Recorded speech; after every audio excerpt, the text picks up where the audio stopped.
Good morning, everyone. I'd like to welcome you to the Cook County Board of Commissioners regular meeting today, Tuesday, October 24th. At this time, if we'd stand for the Pledge of Allegiance.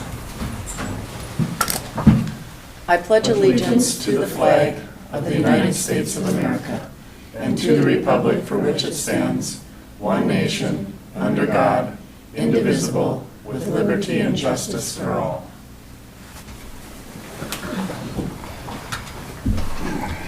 So as we get started this morning, are there any adjustments or changes to our agenda?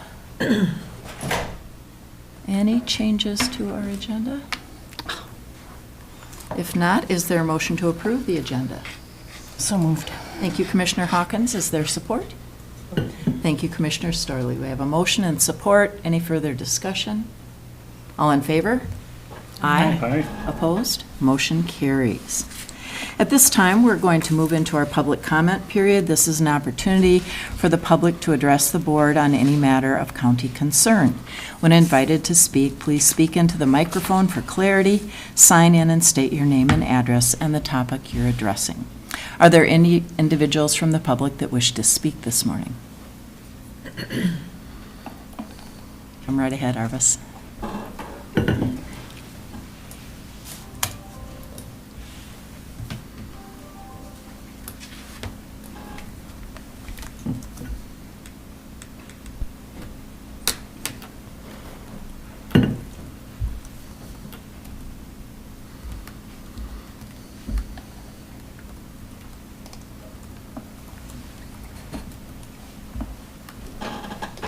Good morning.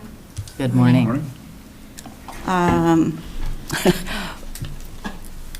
One of the things I wonder about each time I drive up here is there are these blue signs that say driveway for accessible parking, and yet I continue to see Cook County cars parked in that area, and I'm wondering, I'm really sorry, we have disabled Cook County employees who must park there every day.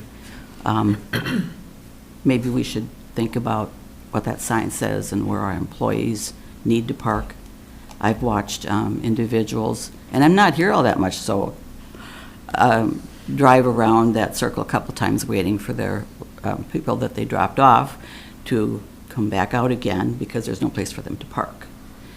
So it seems rather silly to have a sign up that nobody bothers to actually enforce. Doesn't speak well, I don't think, for us. There are a couple of things on the agenda today that I wanted to share with you. Some ideas I had. On page 46, you talk about changes to the general fund assigned balances. There are 3 assigned funds that total approximately $31,200 that you are being asked to remove the assignment and put the money back into the unassigned general fund. I'm wondering, why don't you assign that money to the building maintenance and begin the deferred maintenance on the 25 buildings that need repairs?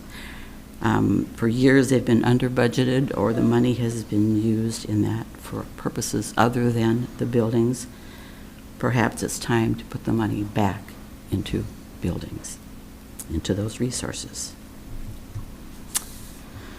On page 48, there is a recommendation to authorize the administrator to issue an RFP for architectural services for the Judicial Center and Courthouse.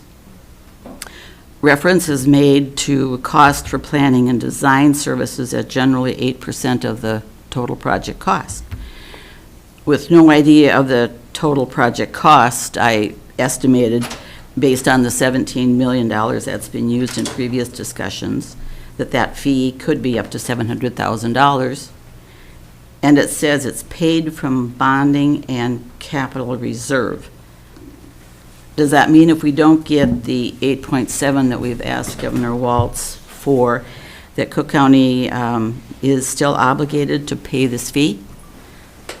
Is there no protection if there is no money that comes? If there's no money, then what? we have a plan and a design that we've paid for with no money to actually do the work. So will we go ahead anyway, increase our bonding, obligate ourselves for more debt, and still get a Justice Center? There is an RFP starting on page 49. What first struck me was that the pre-proposal meeting is Wednesday, November 1st. The deadline for proposals is Thursday, November 17th. That's 16 days. Something this extensive at a cost of $700,000 can be done in 16 days? Thoroughly? From scratch? Or are there firms that are already prepared for the release of this request for proposal? Am I ignorant of how this really works? What appears to have happened is details of the Justice Center courthouse were provided some time ago. Lots of work in planning and design is already completed, and only the formality of final paperwork remains. So then the suggestion that Cook County will review the submittals and may select a short list of qualified firms to present their proposals to the selection committee leads me to suppose that some pre-selection has already occurred. Who is this selection committee? And there's a may select as opposed to a will select. And then I have to backtrack a little bit because the fee for planning and design, there's a statement in that first paragraph that says the contract will include a fixed fee for the entire scope of work. Maybe my $700,000 isn't at all correct. But who is and how is this fee being determined? What will it be? And where does the earlier statement of 8% of total project cost figure into this conversation? When will the public be advised of who the decision makers will be on this request for proposal? So far, only one person is referenced. Where are the 5 commissioners? This is the kind of thing that you were elected for, to represent your constituents and to protect our county.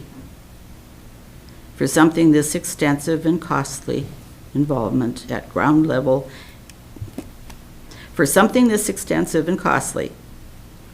involvement in ground level from day one would seem to have been appropriate. Thank you. Thank you. Are there any other members of the public that wish to speak this morning? Have any commissioners or administrator, have you received any comments? All right. If not, we'll close our public comment period and move on to the consent agenda. So are there any items a commissioner wishes to pull? Commissioner Hawkins? Yes, well, it's listed under F, but I think it's supposed to be G, the Human Resources Director. All right, so we'll pull item G, and let's see, let's think about where we should put that. I can address that under my section. Okay, so we'll put that as item C under Administrator, and then Administrator updates would become item D. Thank you. All right, any other changes to the consent agenda? If not, I'd entertain a motion to accept the consent agenda with item G removed. So moved. Thank you, Commissioner Hawkins. Is there support? I'll support. Any further discussion? All in favor? Aye. Aye. Opposed? Motion carries. All right, at this point, we're going to move on to item number 4, resolution for support of Operation Greenlight. And I don't believe Karen Christensen is joining us today, but if you'll recall, last year, Karen did come before our board and recommend that we join Operation Greenlight for veterans. This is something that's done throughout the country, and NACO, our national organization, recommends that we participate. And so our purpose today is to pass a resolution declaring the county's participation in Operation Greenlight. I'd like to share and read that resolution, and then if commissioners agree, we can have a motion to approve. Whereas the residents of Cook County have great respect, admiration, and the utmost gratitude for all the men and women who have selflessly served our country and this community in the armed forces, and whereas the contributions and sacrifices of those who have served in the armed forces have been vital in maintaining the freedoms and way of life enjoyed by our citizens. Whereas Cook County seeks to honor individuals who have made countless sacrifices for freedom by placing themselves in harm's way for the good of all. And whereas veterans continue to serve our community in the American Legion, veterans of foreign wars, religious groups, civil service, and by functioning as county veteran service officers in 29 states to help fellow former service members access more than $52 billion in federal health, disability, and compensation benefits each year. And whereas approximately 200,000 service members transition to civilian communities annually, and whereas studies indicate that 44 to 72% of service members experience high levels of stress during transition from military to civilian life, and whereas active military service members transitioning are at high risk for suicide during their first year following military service. Whereas the National Association of Counties encourage all counties, parishes, and boroughs to recognize Operation Greenlight for veterans, and whereas the Cook County Board appreciates the sacrifices of our United States military personnel and believes specific recognition should be granted, be it resolved, the Cook County Board hereby recognizes November 11th, 2023 as Veterans Day and encourages residents to honor the sacrifices of our servicemen and women by displaying green lights in the windows of homes and businesses during Operation Greenlight from November 6th through the 12th of 2023. Are there any questions or comments? My question is, where do we get the green bulbs? We are able to access them. In your packet, actually, it talks about the fact that people who are in charge of facilities, buildings, and grounds throughout the country, Brian Silence in our situation, has access to those, and I believe we actually have some left from last year. Attorney Hicken. Thank you, Madam Chair. I'll just add that in the county attorney's office, we have a lamp, and we'll put the green bulb in the lamp and put it in that far corner of the courthouse. I think we did so last year. That is correct. And I know that Buck's Hardware last year carried the green bulbs as well, so community members can get them there, and I'm sure that there are other local hardware stores that would have them available as well. Other questions or comments? Is there a motion to approve the resolution for support of Operation Greenlight? So moved. Thank you, Commissioner. Is there support? Thank you. So we have a motion and support. Any further discussion? All in favor? Aye. Aye. Opposed? Motion carries. Thank you. We're on to item 5, our assessor, and good morning, Assessor Thompson. Thank you for joining us. Thank you, Madam Chair and Commissioners. Good morning. So today on the agenda, all I have is a abatement for a tower that was actually removed in 2019. I was kind of questioning, I was like, why, is there other years that we need to look at? Why is this coming up now? This tower was exempted. I'm not sure if it was under a emergency service or something like that, or purely public charity, but in 2022, we asked all exempt organizations to reapply for that exemption. They did not reapply, and then the tax bill came in 2023. So today we're just asking for an abatement to reduce that $174 obligation. Questions? Commissioner Hawkins. Yeah, I do. Thank you. I was wondering why. So just last year, was that the first time that you've asked organizations to apply? During my time as the county assessor, specific exempt organizations are supposed to reapply every 3 years. So we will be sending out those requests for reapplication every 3 years on those 2022 assessment. Taxes payable 23 was the last time that was due. Do you have any idea how many didn't reapply for their exemption? There was only 4 or 5, a couple of elite properties, Minnesota Power properties that didn't reapply, and I think they've since reapplied, so they may have 1 year of tax bill there, but for the most part, everyone who was exempt did fill out that Did- application. okay. And we All did right. send out 2 notices, just reminding them that, hey, you need to reapply before the 22 assessment. I just was wondering if this might be coming up again then, but it sounds like everybody's read their letters and did what they needed to do. Yeah, and I think there was a lot of educating that, there may have been long stretches where we didn't ask for reapplication, but I think it was just mostly due to turnover in the assessor position. This is something that revenue is kind of staying on top of more recently in our annual reviews. They'll send me 6 or 7 parcel numbers that are exempted and ask for the application, a copy of the application. So if they find one that's not within the last 3 years, that's where we have a conversation about keeping those updated. All right, thank you. Good question. All right. Any other questions or comments? If not, is there a motion to approve the request to abate the towers? So moved. Thank you, Commissioner Hawkins. Is there support? Support. Thank you, Commissioner Starler. We have a motion and support. Anything further? All in favor? Aye. Aye. Opposed? Motion carries. Thank you so much. Yep, thank you, guys. All right, have a good day. At this point, we'll move on to MIS, and Rowan Watkins is here with a couple of items related to cybersecurity.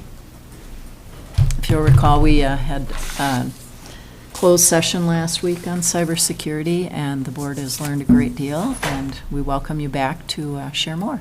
Thank you. Good morning, everyone.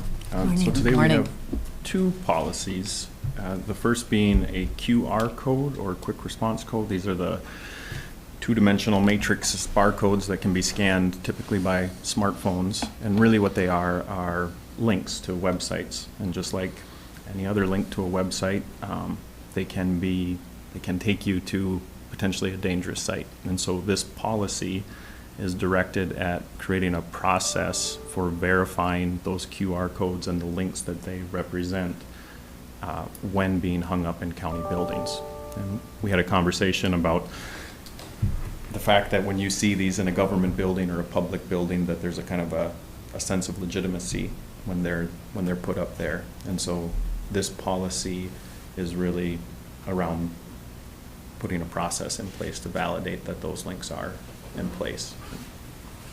I'd stand for any questions on it, or I'd be happy if you'd like for me to go through the details of how that process, of what we're intending.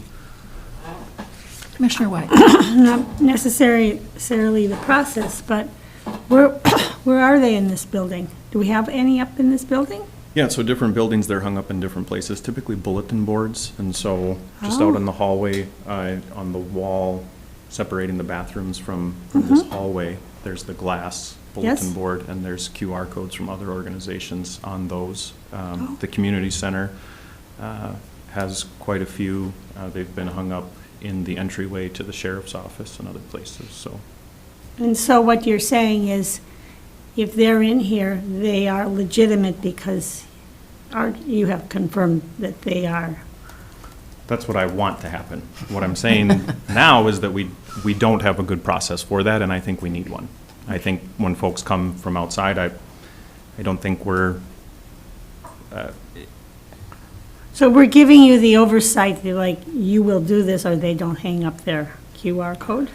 that's essentially what the policy says, is we want to train staff that are responsible for fielding these and then also be there available for them if they have questions on it. But the folks at individual buildings who field these types of requests would then have the tools and the know-how to make sure that the link that they're hanging up is safe before doing so. Okay.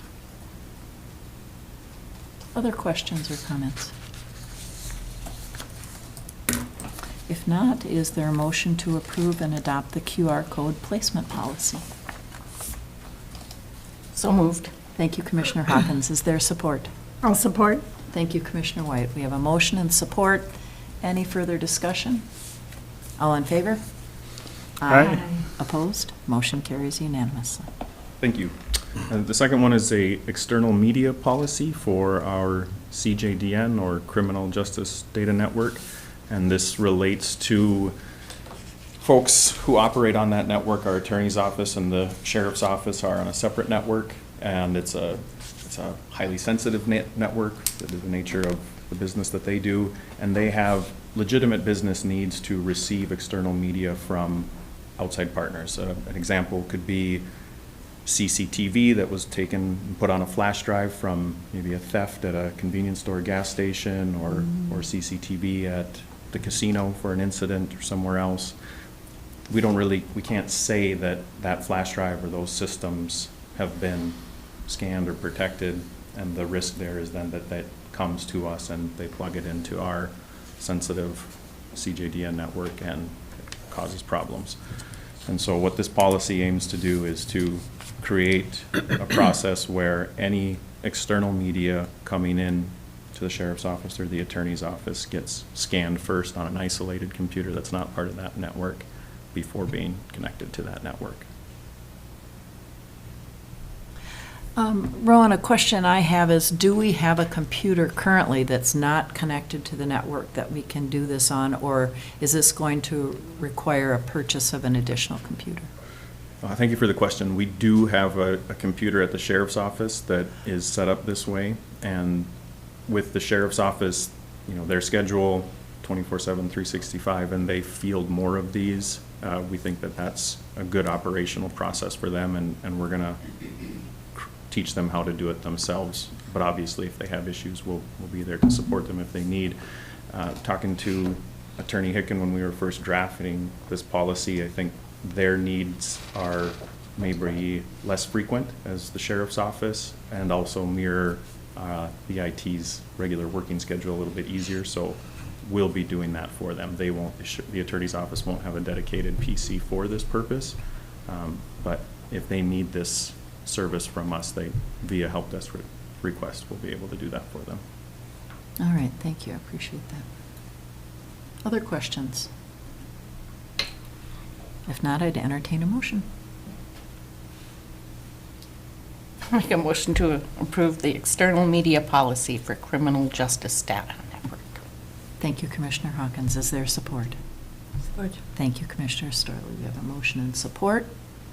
Any further discussion? All in favor? Aye. Opposed? Motion carries. Thank you so much. Thank you. Thanks, Ron. All right. Auditor Powers. Thank you, Madam Chair. First item is MCIT voting delegates. So every year at the AMC meeting, there are votes taken for MCIT, and we have to have a voter and an alternate. And currently, Ginny Storley is the voting delegate, and Stacy Hawkins is the alternate. So you can choose to either keep them in those positions or change. And they're just asking for a vote on that and then get that information. All right. So I guess we need to have a bit of discussion on the board. The vote is at the Monday, December 4th meeting, which will be in Minneapolis. They coordinate their meeting with the annual conference for AMC. And so we need to make sure we have delegates and an alternate that would be there. Could you explain what MCIT, that is our Minnesota Intercounty Governmental Trust. so that's, Correct. All right. Thank you for reminding me to do that. Appreciate it. it's in public. All right. So as we think about that, I guess I need to know kind of the status of whether you'll be at those meetings, and then we need to make a decision based on that information. Commissioner I am not Hopkins. planning to attend the annual meeting in December. So. Okay. And And I will Commissioner not Sterling? either. Okay. All right. So between the three of us, we need to. And I will not be attending, so. So Commissioner Mills? I would like to make a motion to approve you as the voting delegate, and I would be happy to serve as the alternate. Is there a second to that motion? Has he agreed? I have not agreed. But wanna I'd be twist his happy, arm I'd be here. happy to be alternate. Okay. I thought there was a conflict with something else, with MCIT, or is there no other? Is it standalone all by itself? It's a with the conflicts? standalone at that time. Because there's some other standalones as well. Mm-hmm. Let me look at that agenda quick, sorry. Okay. And if not, I'm happy to flex on that. Well, then I won't give any more effort. All right, so I made a motion. We're going to have to vote that down. But we need to have a second, so is there a second? I'll second it. All right, thank you. All in favor? Opposed? All right, that falls flat. So would someone else like to make a motion? Madam Chair, I'd like to make a motion to assign Commissioner Ann Sullivan as our MCIT voting delegate and Commissioner Dave Mills as the alternate. Thank you, Commissioner Mills. Is there support? I'll support. Thank you, Commissioner Storley. We have a motion and support. Any further discussion? All in favor? Aye. Opposed? Motion carries. All right, you have your commissioner and alternate. Thank you. Second item, Madam Chair, this is just some, this is actually fairly routine, but changes to some of our assigned fund balances, mostly because they've been here for a long time, and we just watch them year after year, and they're not really used any longer. So I'll go through some of them. So this would be, these assigned balances are things that we use a lot. For example, our car funds. So it just allows us to have, not have to budget and think about that every year and maybe have big expenses and then no expenses, et cetera. It kind of evens things out. So we need a lot of them. But this one, we've had a balance in the Arrowhead Economic Opportunity Agency of $19,751 for over 20 years. There was a program way back where they would sometimes ask us to help fund buses, and they found apparently other sources of funding. They've not asked us for at least 2 decades. So I'd like to just reassign that back to the general fund, unassigned. Second one, if we could do, can we do these all together, or does the board? I think altogether Okay. seems efficient. So another one, the sheriff has established a fund for K-9. That's when the dog, Eddie. Eddie, started up. And so they had some big initial costs to buy the, and they needed to fund it, for a couple, 3 years to build that up. But the fund is still sitting there. It's small, but right now they just budget a small amount each year in their regular fund. They don't need to have a reserve fund balance. So I'd like to remove that assignment. It has a current balance of $5,378. Third one, Land Services created a permit software fund when they created their permit system with RT Vision. And that's because of the unknown, all the costs in the beginning of that. But again, they budget what they need in that department, and there is a regular cost that comes out of the recorder's unallocated fund, which is part of the, it's an appropriate expenditure there because it helps the recording process in some fashion. So it's funded in other ways. So that permit funding, $6,113, would then go back into the general fund unallocated. The third one is a transfer request. So Land Services also has the Landfill Future Development Fund, which was established in 1991, and a local landfill is no longer an option. So instead of throwing this one back into the unassigned, Tim asked, because we also have a fund for transfer station in the building fund that has a substantial amount of funds. It's really primarily used as an equipment fund for recycling, but he asked, could we just transfer it back over to that equipment fund? And so that's that that request, and that's 19,257. So to remove those three and then to transfer that one. So I ask for a motion. Are there any questions for Auditor Powers? Commissioner White? So these monies could be transferred to anywhere, right? I mean, but they'll no longer be earmarked for, It just won't be earmarked. Yeah. right, so. Got And you it. can re-earmark. Assignments are things that county boards can do by motion. So at any time when you, if you wanted to earmark, if one of the departments came to you, you can do that. If you want to have a good reason, but these don't take anything special other than a motion, so. Yes, go ahead. When I first read that and having it go to the general fund, that just, I understand there's no reason to have these locked up here and where they are at this point and to just sit. However, I had thought about it some, but indeed, we have deferred maintenance that needs to be done and we don't have funding for that. And so would that indeed be a possibility to take these funds and, assign them for building maintenance? Or would that even be necessary? You could, but they're so small in comparison to the needs. I'd say I would make, let's say, a bigger analysis of all the funding if you wanted to put more money just out of cash and fund balance towards these. I wouldn't take small amounts like these and worry about that. They're going to go in a place where you can consider that at any time and look at the total amounts. Yeah. Commissioner Hawkins? I guess I agree with Commissioner White here. So we're talking basically $50,000. You're right. It's a drop in the bucket when we have 13 million in deferred maintenance. I get it. But I think it says we're serious about deferred maintenance. We need to get this done. And we've got $50,000 that's just been sitting there collecting interest and not being spent.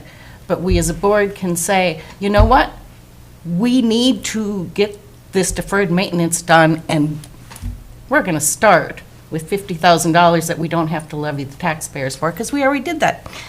And we've saved it for you, and we want it, number one priority, we want to fix what's broken in our buildings. So I think it should go to the building fund for maintenance, deferred maintenance. Oh, Commissioner is the Mouse? building fund an assigned fund? It is essentially an assigned fund. So if it goes to building, that's where it shows up. And actually, that's an accounting kind of a,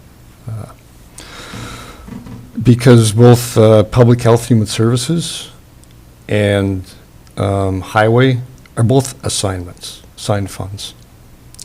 The general fund is the only one that has unassigned funds. So if you move it to building fund, then it's assigned for building purposes. Thank you. Other questions? Other thoughts? Auditor Powers, you talked about kind of an analysis, rather than moving a small amount of money, maybe an analysis where we would move a larger chunk. How difficult would that be? That's not difficult, but it's really in the context of this whole capital improvement plan function. And I'd say the bigger analysis would be the financial management plan, where you're looking at, you're tying it to levies, and you're tying it to bonding, and you're tying it to all of your cash balances. I get the statement, it wouldn't hurt. You could do that. You can make a motion and do that. It's just as easy for us, where we transfer it to. But I think that's the bigger analysis that it really needs. All right, thank you.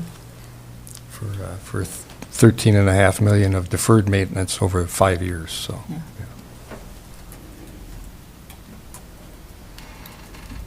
So is there a motion? Madam Chair, I'd like to make a motion to reassign the assigned funds into the building maintenance fund. I'll second that. All right. So we have a motion and a second. Any further discussion?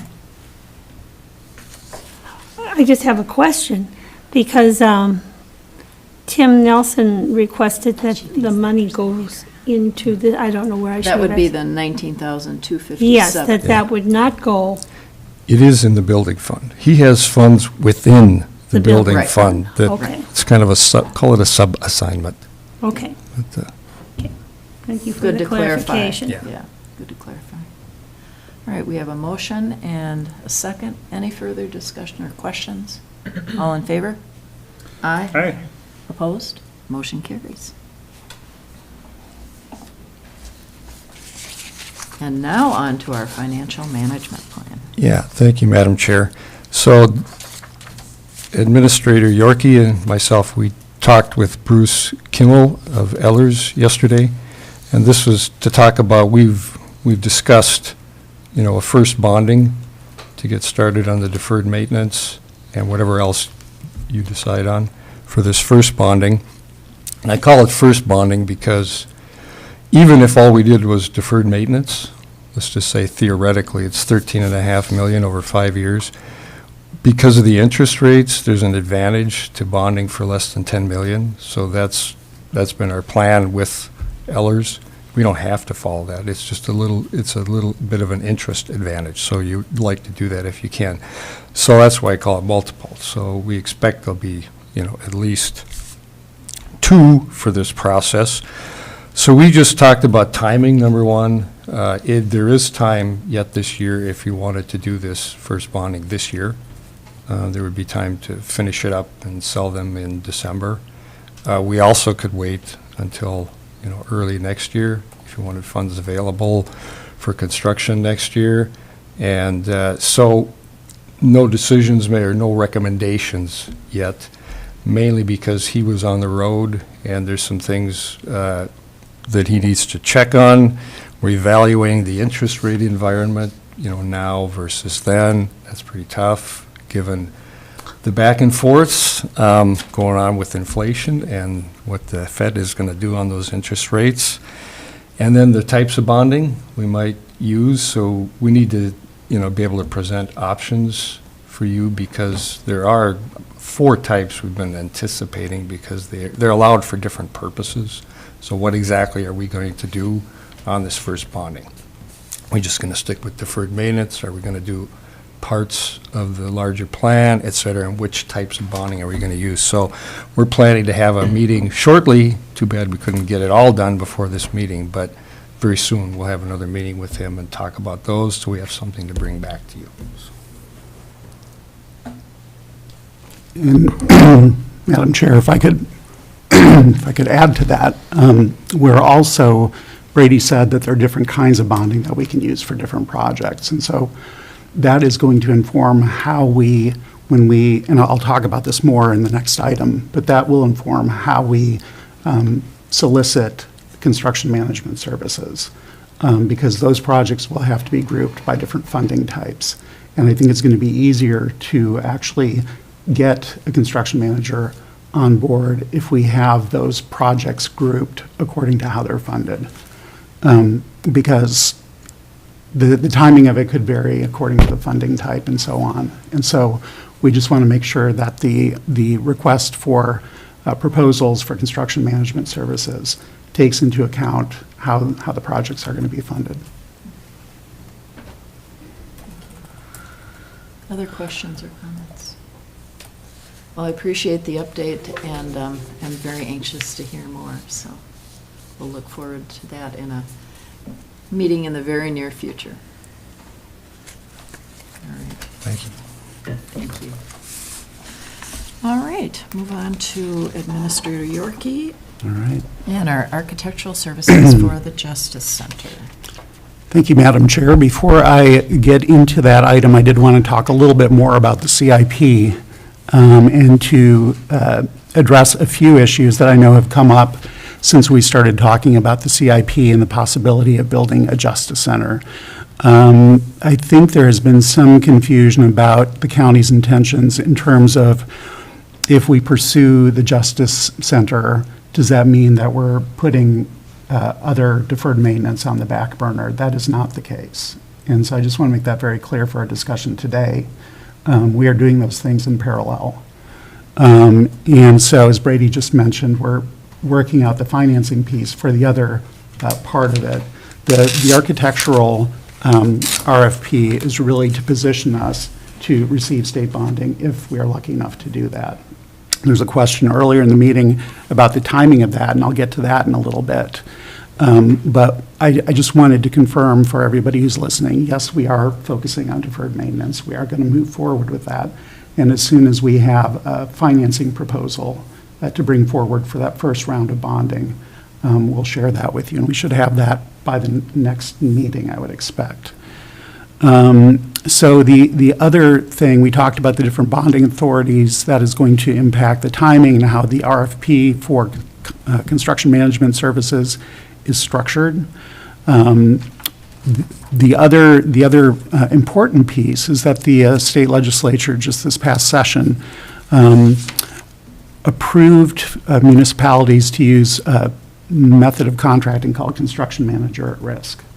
And what that is it's a contracting method that allows us to get a construction manager on board and establish a maximum cost for all the work that's going to be done. And basically what it does is it creates sort of an insurance policy for us that whatever the agreed to price is, we're not going to exceed that. So basically, if there were a situation where costs increased and the cost of a project was more than we expected it to be, the county would not be liable for that cost increase. So it's on the construction manager to bid in a way that ensures that we're not going to pay more than we agreed to. With other contracting methods, you're always subject to change orders, which can significantly add to the cost of a project. And that's something that I think, well, I'll welcome feedback from you. I think that's something we all want to agree or want to avoid. I'm confused, sorry. I was processing, so Yeah. I didn't mean to No. interrupt you. Well, so, I mean, it's just, what we're trying to do is provide certainty about the costs of these projects and to make sure that whatever we think we're going to be spending on the projects will be in fact what we spend, or possibly even less. So that's what I'm planning to do. And I've already looked at different examples of construction manager at risk contracts and have started putting something together. Once we have the additional information from Ellers, then we'll be able to finalize that and bring it to you for consideration. So I want to pause there because I know there are probably questions about the deferred maintenance piece. And I guess the other thing that I want to mention is that there are buildings on our building inventory that we expect we won't be owning in the near future. And two of those are the Bali Blacksmith Shop and the machine shop behind it. Some years ago, there was discussion about eventually transferring ownership of those buildings from the county to the Historical Society. That's something that we've been working on. Molly has drafted an agreement that I think is close to being finalized. Yep. And I think we just need to finalize it, and the board will need to approve it and get it over to the Historical Society for execution. Yes. So those two buildings will drop off our list. They're not buildings that require a lot of money to fix up in the near term. But nonetheless, they're buildings that are really not essential to the county's core mission.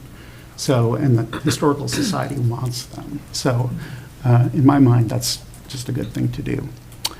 There are a couple of other buildings on the inventory that I think I've heard commissioners say, do we really need to own these buildings? And I really think the board needs to provide some direction on those. Those would be the Colville Town Hall and the Hovland Town Hall, which there's no question they provide a community purpose. I know that both buildings are used for various kinds of meetings and so on. And the Colville Town Hall in particular, it does require quite a bit of investment in the short term. If we are going to make that investment, I think we're going to have to make a decision soon about, is that something that stays on our building inventory, or does the board feel that it would be better to seek a way to either turn it over to not-for-profit? I know there's been some discussion about the possibility of Colville and/or Hovland incorporating as townships, because there's a lot of growth going on out that way. There are different ways that we could do this. I think it would be optimal if these buildings remained in community use. I don't think that necessarily the county should sell them on the private market. But I think there's a conversation to have about, should we own these buildings, and if not, how do we address that? And so I'm going to pause there to get some feedback from you. Commissioner Mills. Thank you, Madam Chair. Thank you, James. I think they should remain, just for, as far as those town hall buildings are concerned, I think they should remain in public ownership. If in fact Colville or Hovland does incorporate, then I would really want to encourage ownership to the local communities, right? Much like the Schroeder Town Hall or Tofty or Lutzen Town Halls. But until then, I think that we should own and keep them maintained myself. But that's just my opinion there. Commissioner Storley. Thank you. And getting out the bids, I guess I don't really know how many companies are out there waiting for someone to ask them to submit a proposal. So is 2 weeks a kind of a fair amount of time on that? We're getting a little bit ahead, so we're not talking about the architectural RFP yet. We're just talking about the CIP. And I'll talk about the RFP in just a minute for the Justice Center. Commissioner Hawkins. I understand keeping those buildings in the public. I see the benefit, but I also don't know that I agree with you as far as whether the county needs to own those buildings. I would prefer the townships situation that you mentioned. I think that would be great if they were to incorporate and have their own township like Lutzen or Tofty and take over that building, give it to them, fine. I think the other alternative is a nonprofit. I also don't want to see it just sold on the open market. But I question the fact that we as a county are taking care of those town halls. We don't do it for the Gumflin Trail. We don't do it for the West Ends. I get it was tax forfeit property and it came about and it's always been that way. I think we need to have a discussion about that. And I'm open to the idea of what else we can do. But Commissioner Mills. Yeah, is it the fire department that takes care of the Gunflint? Yes. Fire hall? Okay, so, and both Colville and Hovland have fire departments there. That could be an option for, in lieu of incorporation. And I know one of the things I've looked at, and I've been thinking about this for several months, and I talked to Commissioner Storley about the rental agreements for the facilities on the West End, just to see how they operate. And one thing I'd really liked is to collect data from Hovland and Colville town halls about the amount of use, make sure that while we have them, or as long as we have them, whatever the case may be, that they fall under a facilities rental policy with the rest of the buildings in the county, just like we rent out the community center, for example. And that way we can collect data, we have information. So I'd like to do that in the meantime, whatever direction we go with ownership. But it does take some work to become incorporated in terms of a township, but because of growth and such, it certainly is a possibility. Commissioner White. Growth, we're talking about growth in the east end of the county. And Perhaps it must be that voters are not the same as, I have 400 and some people in District 1. There are almost 900 in District 4. Is that you represent? They're all pretty equal. They're all pretty equal. They're about 1,100 apiece. I think there's a difference between households and Brady? numbers. They're around 1,000. They're all within 5% based on the census, but they don't all vote at the same rates. So the potential is there to have equal voting representation as of the census date. Okay, so, but it does, I mean, I'm pretty certain that the data exists for both of those town halls, for usage and how they are paid for, and who takes care of them, and a history of what's been spent through the years.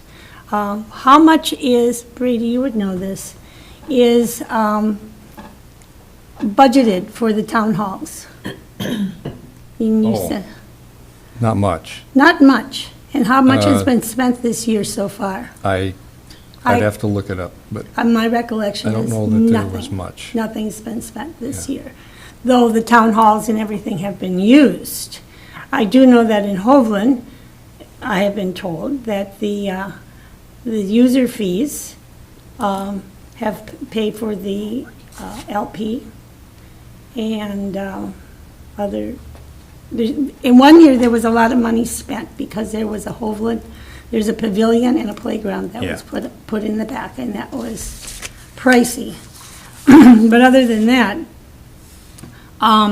the building is sound, built by the CCC. So anyway, the county does not spend a lot of money on that building at all. It is taken care of by the community members. yeah, from time to time, I know Brian, he's had painting, maintenance, fixing doors, windows, things like that. We've done some rewiring. The wiring in that building Yeah. was in really bad shape. So that's all been replaced now? That's my understanding. Here's my question, as I had requested. I would like to have Brian Silence come here so we can ask him just all these random questions about building maintenance across the county. I mean, what's been going on? Because he's gotten and is well aware of the efforts of the consultants to tell us where the building needs, repair needs were. And so I would like to believe that nothing has happened since he got, the list has come out. I mean, part of it could be, you need new switch covers on your outlets or whatever the case may be, or new lighting fixtures. Has any of that happened since the report was made public? What has our building maintenance done for deferred maintenance, or have they done? Has nothing happened at all in any building in that area? And I would like him here. We have Rowan here, we get the auditor here, we get the assessor here. I would like to have the head of maintenance show up so we could talk to him also and just have him give us a little report about what's going on. We can certainly do that. I mean, that would be a great committee of the whole. Yep, absolutely.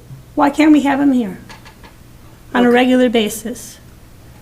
Because I don't believe as many people listen to the committee of the whole as they do this. And I think we have pretty low ratings anyway, I get that. But people are concerned about our buildings, and they will listen if they know that Brian, I mean, he's the star, if Brian will be here to tell us what's been going on. Commissioner Mills. Well, typically, our business meetings are about taking care of business, and then our informational is at the committee of the whole. And if somebody hears that Brian's going to be speaking at the committee of the whole, I hope that they would, watch that if they were interested instead of just this. I mean, I think the dates are kind of arbitrary. It's relatively the same time. But I'm just wondering about these questions and the relevancy to what James was looking for feedback as far as The town halls. the direction that the board wants to go there.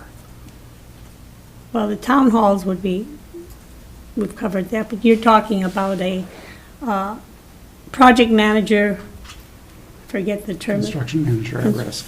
at risk. So they're going to give you a bid. And is this not for actually this is not for doing the work per se on every building? This would be for overseeing all the work and hiring all the subs to do the work. And guaranteeing The price. that the price on all the subs. So when you have to bid as a contractor, you have to put in a solid bid with no possibility of change orders. And you don't know what you're going to find in a old building when you tear out a wall, if there's actually even insulation in the wall. You don't know what the footings are like anywhere because you're just coming in cold and you start to fix the roof and oh my goodness. There are no roof boards. It's been rotting for 20 years. This happens. We've got buildings that have not been by the maintenance for deferred maintenance 20 years. Now, granted, we don't have necessarily roofs that are wooden roofs with shingles on them, but it goes for the structural integrity of everything. And to have a bid, that bid could be so much higher, because what if we have to, unbeknownst, there'll be need for, that there will be a need for a whole new foundation, or there will be a need for all of this. And you won't know until you thoroughly go through each and every building, so your price is going to be really high. The thing about costs, change orders, is that when the situation arises, like you're going to, past history, not here, but on a job, it called for drilling holes to set pillars, and there had not been a soil analysis done. Well, you could not drill holes for pillars because there were boulders and rocks, and so indeed what happened, and it was a change order, the entire foundation had to be dug out like a foundation because you could not. So there were an additional 55 yards of fill that was removed, trucking expenses. So you hire somebody to give you a solid bid. That solid bid's going to be possibly quite higher than a bid that would allow for change orders. And the change orders are only, you don't have free rein as a contractor to say, we're just going to do this. Those have to be approved by whomever is overseeing the job. This is why we need this, and this is what the cost will be, and you sign to approve that this will be the additional cost. So change order can cost money because there's also a percentage added to that. But you negotiate that up front. You have to have a really good contract, and then you follow the letter of the contract as the owners. So, Mr. Hawkins, you have a question. I don't want to derail your thoughts I'm here, done but on that I'm kind of lost in this conversation. sure. So Commissioner Mills and I disagreed on selling, or what we should do with the town halls. They are in your district. Do you support Commissioner Mills' plan or my idea? That's where I want to get back to. What are we going to tell our administrator to do about town halls? Absolutely, the town halls belong with the people of the county. And if the county thinks that the people, once upon a time, I'm told, and I don't have the history, I wasn't here then. I've been a taxpayer in this county for 41 years, but I don't have the history of the Colville Town Hall. But Colville was incorporated. It was an incorporation, and at the request of the county, it became unincorporated because the county will take care of the building for you. So the corporation format is gone. And it was never established, to the best of my knowledge, for Hovland. And to be... So do you support turning that building over to the community in some way? I agreed it should stay public and not be sold to a private individual. Do you agree it should be turned over, or should it stay a Cook County government-owned building? I believe the county has a responsibility to care for their building. This is one of their buildings because they are both historic. They both were built by county residents. They have been used through the decades by county So, residents. You're agreeing with Commissioner Absol- Mills? Hold tight. Correct? We're agreeing. I just want to make sure I understand where we're at, and I was confused, so. Yeah. And if I was confused, I was going to ask you next. What did you think you heard? So I would like it to stay in public ownership. I would really support Colville and Hovland becoming incorporated. And I, several months ago, looked into that, shared that information with some people in those communities. No one has stepped forward wanting to do that work. Commissioner White? With whom in the Hovland community did you share that information? I shared with people on the east end, so I shared with Arvis some information, and I Colville? shared with Jesse Carlson. She's down the road from me. Okay. Yep, so. And there is a process through the state of Minnesota to do it. Commissioner Storley is familiar Well with aware of that. how that happened on the west end. Right, on the west end, as early as the 1980s, Lutzen became a township. So it isn't anything that goes back to the grandfather age, Yeah. because they felt there was a need, because the community was growing. But I would say right now, we can have this discussion, but as you pointed out, Commissioner Sullivan, we need some data on what's been going on with the buildings, and, just do the best we can with looking at our money. That's the thing, look at our money, see the budget-wise, let them continue on if that's agreeable and budget-wise for them. Otherwise, it can kind of not be put aside, but reviewed again when we know how much has been used to keep them going. Okay. Madam Chair. Yes. Commissioner White, you're exactly right. The uncertainty about the condition of the building is something that would lead a contractor to bid on the high side, right? Absolutely. Absent information about the building. Well, we have exhaustive information about all of our buildings. I mean, that's the work that CRBPS did for us last year. And so we have a facility condition index for each building. We have a list of problems with each building. And that would all be provided to prospective bidders in the process. So I agree with you. I mean, if we didn't have that information, it would be a very challenging process. I'm not sure it would be really feasible, but with the information that we do have, I think the CM at risk model would work really well, and I think it would provide some certainty to bidders about what they're actually getting into. So, for instance, like the Cook County Courthouse for roofing, this is too tiny for me to read. They talk about exterior, what's that number right here for me? They talk about roofing. What's the number? 187,000. So that would be our roof up here. Is that, I mean, what's missing on this nice printout from GRBPS is they come up with a number. So when they say roofing, what are we talking about? Re-roofing, what I would be guessing is what they're talking about.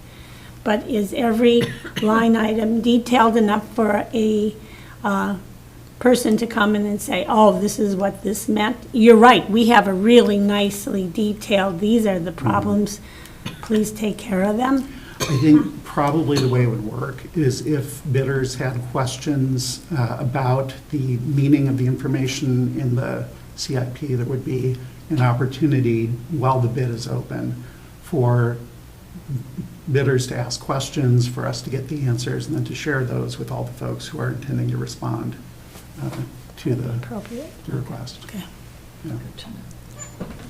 So I agree with you. I mean, the more information we can provide them, the better off everybody is, right? Because they know what they're getting into. We know what we're getting into with the firm, and it just provides for a better outcome.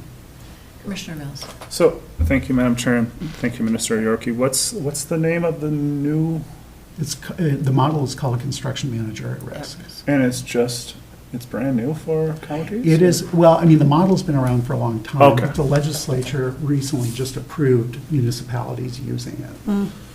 Yeah. So I'm a little confused as to what we did at the city then, because I thought we did that for the public works facility, the garage up there. But it must have, it sounds very similar, but if it wasn't allowed for municipalities, it must have been something different there. But it worked out very well. The predictability of it really helped with budgeting. And I think I shared this with you already, but it went way under, and we were told that would never happen again. It was just the right market conditions and all that. Now everything is way different for both labor and material costs, so. But in that case, it worked very well, so I think it would give us the most stable financial picture we could have, though I think there could be some potential for, the padding for the insurance for, things coming up, but it is still a competitive bid process, so people have to be careful with how much padding they put in there, so And you it's- call it padding, but it's an insurance policy for them. Yeah. Because they're covering, they have their overhead, they have their liability insurance, they have their workman's comp, they've got their licenses that they need to have to be in this business. Yeah. And they're a for-profit business. But just they have to give enough wiggle room so that if things come up, right? Like that's the whole, Absolutely. yeah, so I don't consider all the business costs padding, but just that, the Yeah, wiggle the room. cushion. Yeah, They need a yeah, cushion. Yeah. Well, based on our discussion, it sounds like a couple of things. We need to, at a committee of the whole, have Brian Silence come and talk a little bit about deferred maintenance. I think we also need to have a discussion about the town halls and the process for if they were to become incorporated communities and how that would stay within the public, but I think a discussion about those buildings in particular is really important. And then we have this piece, which is to authorize Administrator Yorkie to request for proposals for our architectural services. And I'll talk about that in a moment. I want to make sure that we wrap up the conversation about deferred maintenance. So, as we're talking with Bruce Kimmel, we have, for example, the Colville Town Hall has some needs in the near future. I think it's on the 23 list for some pretty significant investment. And so we just need some, and I'm good with there being further conversation about this. Ultimately, it is the board's decision what becomes of those buildings. If we're going to do something different, that's something that the five of you would have to decide. And so, again, I'm just seeking that direction from you on what is the will of the group to move forward on that. And I think we need to have some clarity on that before we start talking about issuing a request for proposals for construction manager at risk services.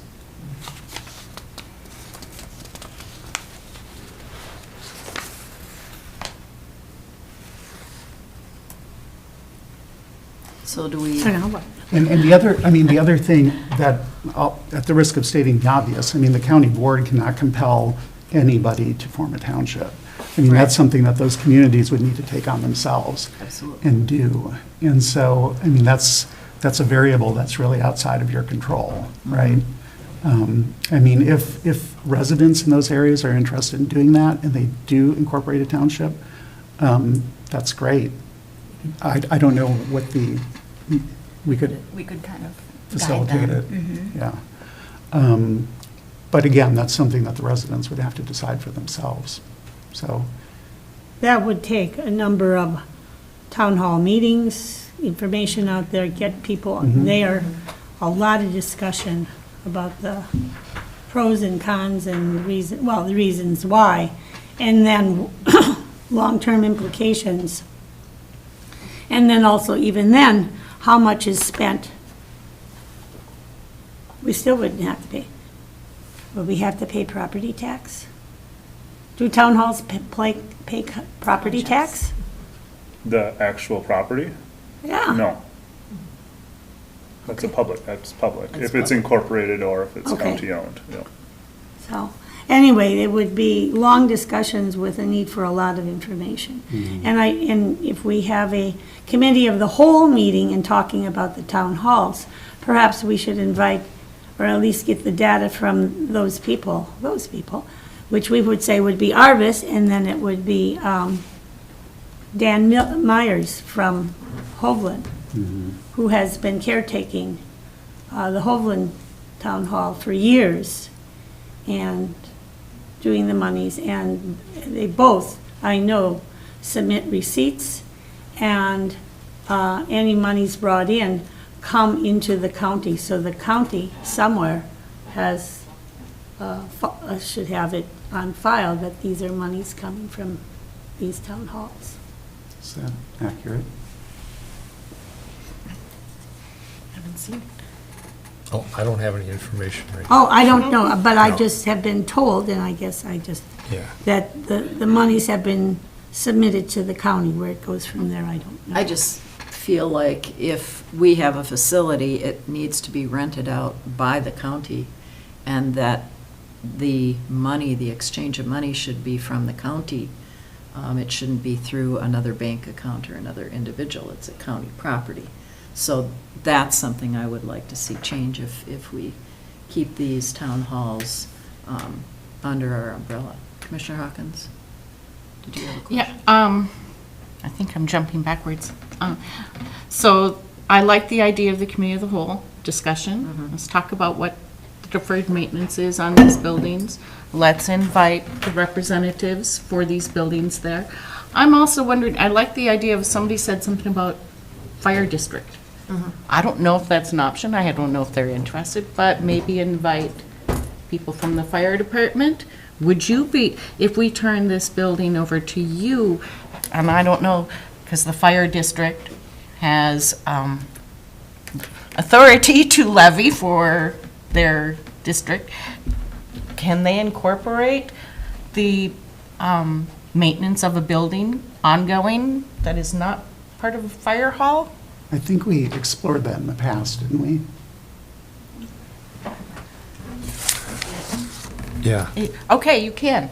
So I'm not saying it's the best idea, but I think we need to have a discussion, and I would like all of the parties together at one time to answer these questions. I think there was a reason why either the fire department couldn't or wouldn't take Okay. on responsibility for those buildings. And I wasn't involved in that conversation, so I don't know the details, but I know that was explored.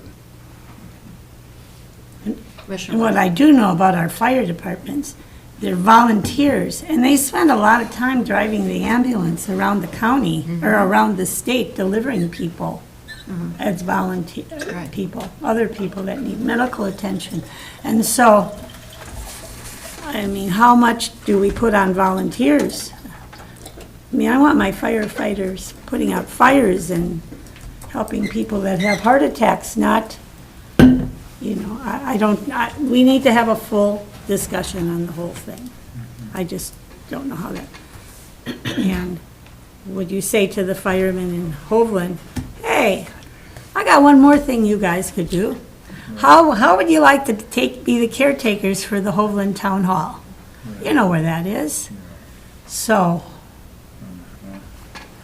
I don't know. So, Madam Chair, if I could summarize, it sounds like in the near term, there's a desire to keep those buildings under county ownership. Obviously, any change in that would require a process, a public process to effect. So, in the short term, I'm hearing the board say we want to retain ownership and we are going to proceed, include those in the FMP for the capital improvement plan, financial management plan. I think we have to. I think we need to. There's not enough time. We need Yeah, to that's move helpful. forward. Yeah, Right. absolutely. Okay, great.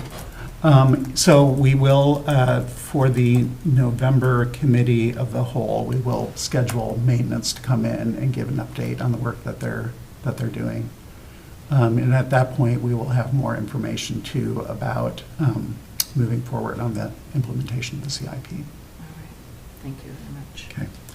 Okay, so now we can actually get to the item that I was going to present, which is the contract for architectural services. One thing I want to address from the get-go, based on a comment earlier in the meeting, there has been no coordination with or collaboration with architectural firms to do any planning for this yet, period.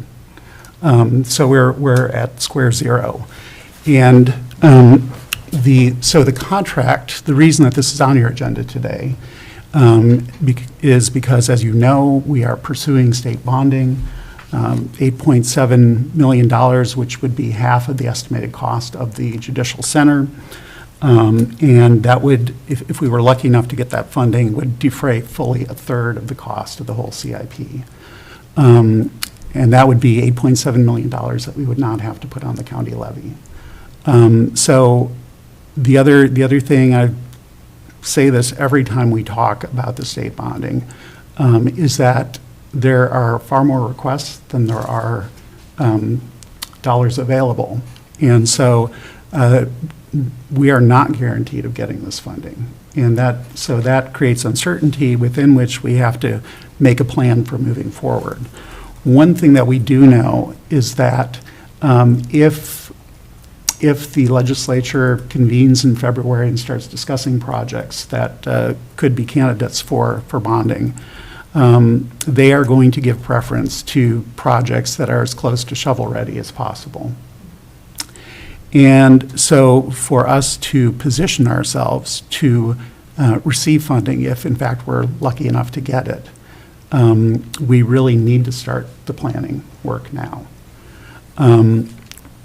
And I completely get that with the uncertainty about the status of that funding, we are, in essence, going out on a limb a little bit to start this process.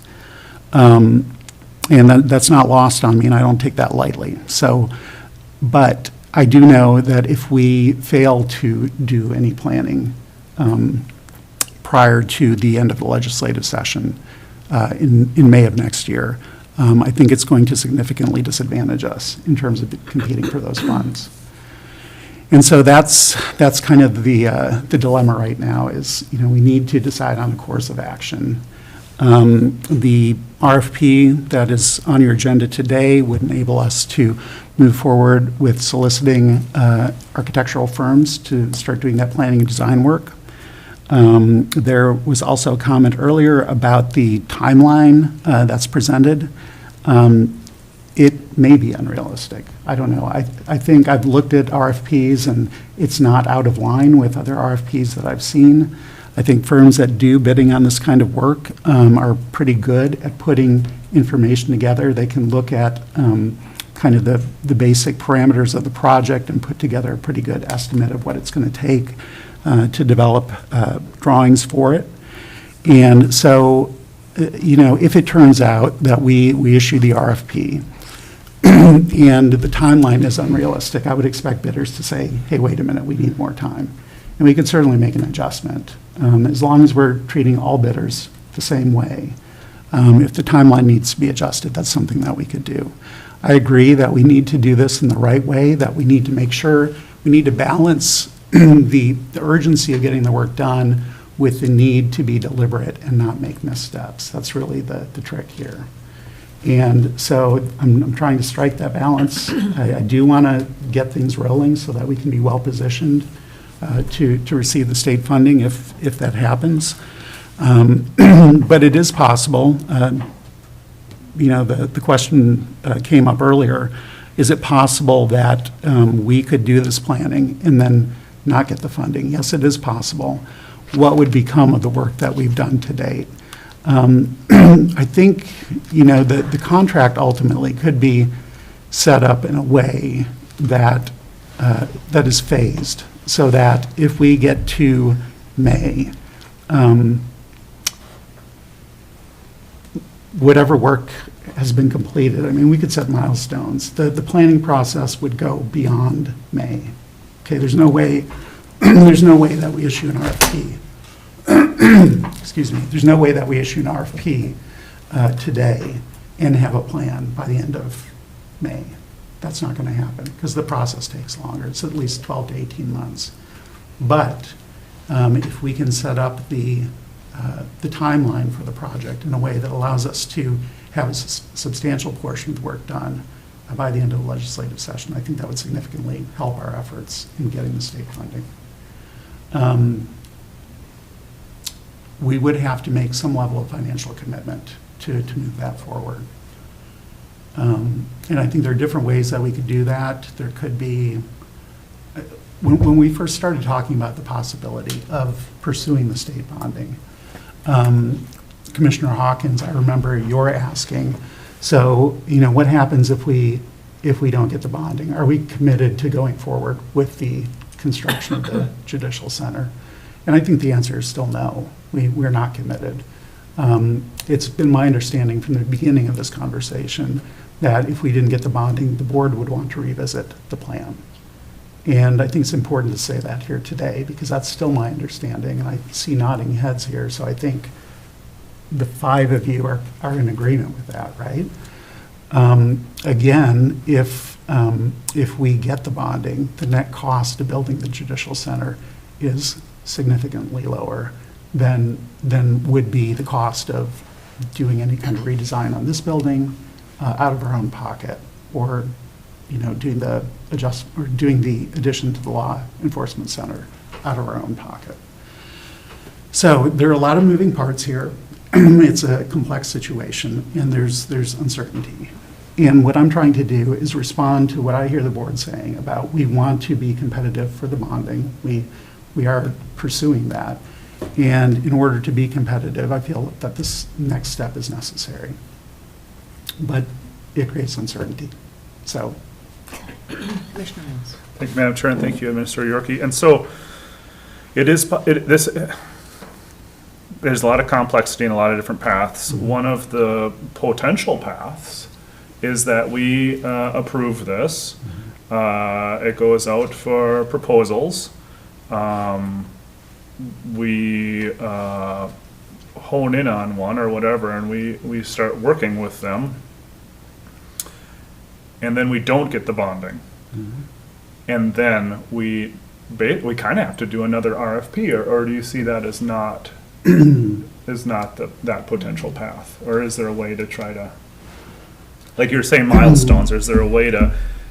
We would need to have an understanding with the firm that we select about our financial situation and about the uncertainty of the bonding, state bonding, and how that would impact our timeline. If we get to May and find out we don't have the bonding, I would want us to be able to pause whatever work we've done to regroup. Right? Yeah. So, and I don't know, I think how do you set up a contract? Do you find a contractor who's willing to say, we'll do this preliminary work, we'll get as far as we can get? If the bonding doesn't come through, the board is going to want to have another conversation about how to move forward. Yeah, I guess that was presumptuous of me, but okay, yeah, I hear it, okay. Commissioner Hawkins. I have a question about the 8% of the total project cost is what it would take to do everything we need. That's our estimate from CRBPS. And you're talking about setting milestones and being at a certain point by May. What dollar figure are you putting on us gambling to say, how far are we going to go? So I think that's something that we need to actually get responses back to have that answer, because I don't have that answer today. I think that's something that we would need to discuss with potential bidders and to understand what they anticipate the cost at that point would be, because I just have no idea. I'd be making up a number. Okay. I get this is complicated. There are lots of different pieces that fit together. I am not into construction. Terms go over my head. I was kind of surprised to see that we want to have architectural services, because I had been following discussions that we needed to have a request for proposals for a project manager to help us figure out how to get our deferred maintenance done in the best way. Right. But now we're talking about architecture drawings. Correct. And I've been here long enough, I remember drawings on this wall. Brady, I'm sure you do too. We have drawings in this building that are sitting somewhere in some closet and it never, ever got used. Architectural drawings or I don't know. I Building- can't tell you. I They're know. actually It drawings. was just the same, like, we have these drawings. Conceptual. Yeah, CRBPS Building last time it was. I believe there was. I mean, I've concept seen drawings. those McNamara. diagrams, right. When Wold did the CIP in Wool, that's what it 2017, was. Yeah. they came up with like general building concepts. They did not actually work up drawings. There was That's- one before that, though. Can't remember their name. Community Center. Orb? Orb? Orb. Oh, God. There we go, Orb, yes. So, I don't know. Construction drawings or architecture, I don't know, because I'm not We're into that. talking actual building plans, which is different from like Blueprints. the Okay. sort of, So, I don't know, I'm on the fence here about wanting to gamble $700,000-800,000 when we know we need somebody to help figure out how we're gonna get new roofs on our buildings. Commissioner White. When, Administrator Yorkie, when you said, if we find out that we are not granted the request from the state, and then we would have to bring it back and then figure out what to do, I just continue to get the impression that we're going forward for this Justice Center. Put it on the taxpayers. It doesn't make any difference. If we don't get that half of the costs as was presented to us, we're going forward one way or the other. that's not what I'm hearing We the would, board say. we would have to approve that, the Right? 5 of us. I'm- That's I'm No, not it a has to decision be- that's been made. No, it's not a decision that's been made, and it would have to be voted on. And the original deferred maintenance just sits there with our buildings. It's like it's two different things. The capital improvement plan, capital improvement, let's fix what we own and let's build something new. It's two different things entirely. It's two parts of a whole, yes. Two parts. And the one that the taxpayers really are concerned about, because most of us, well, I do know we have a few homeless people in this county, but they live in structures. And when it needs to be taken care of, you have to take care of it. You don't go and build a new building, well, that you're not going to live in until you fix what you have. And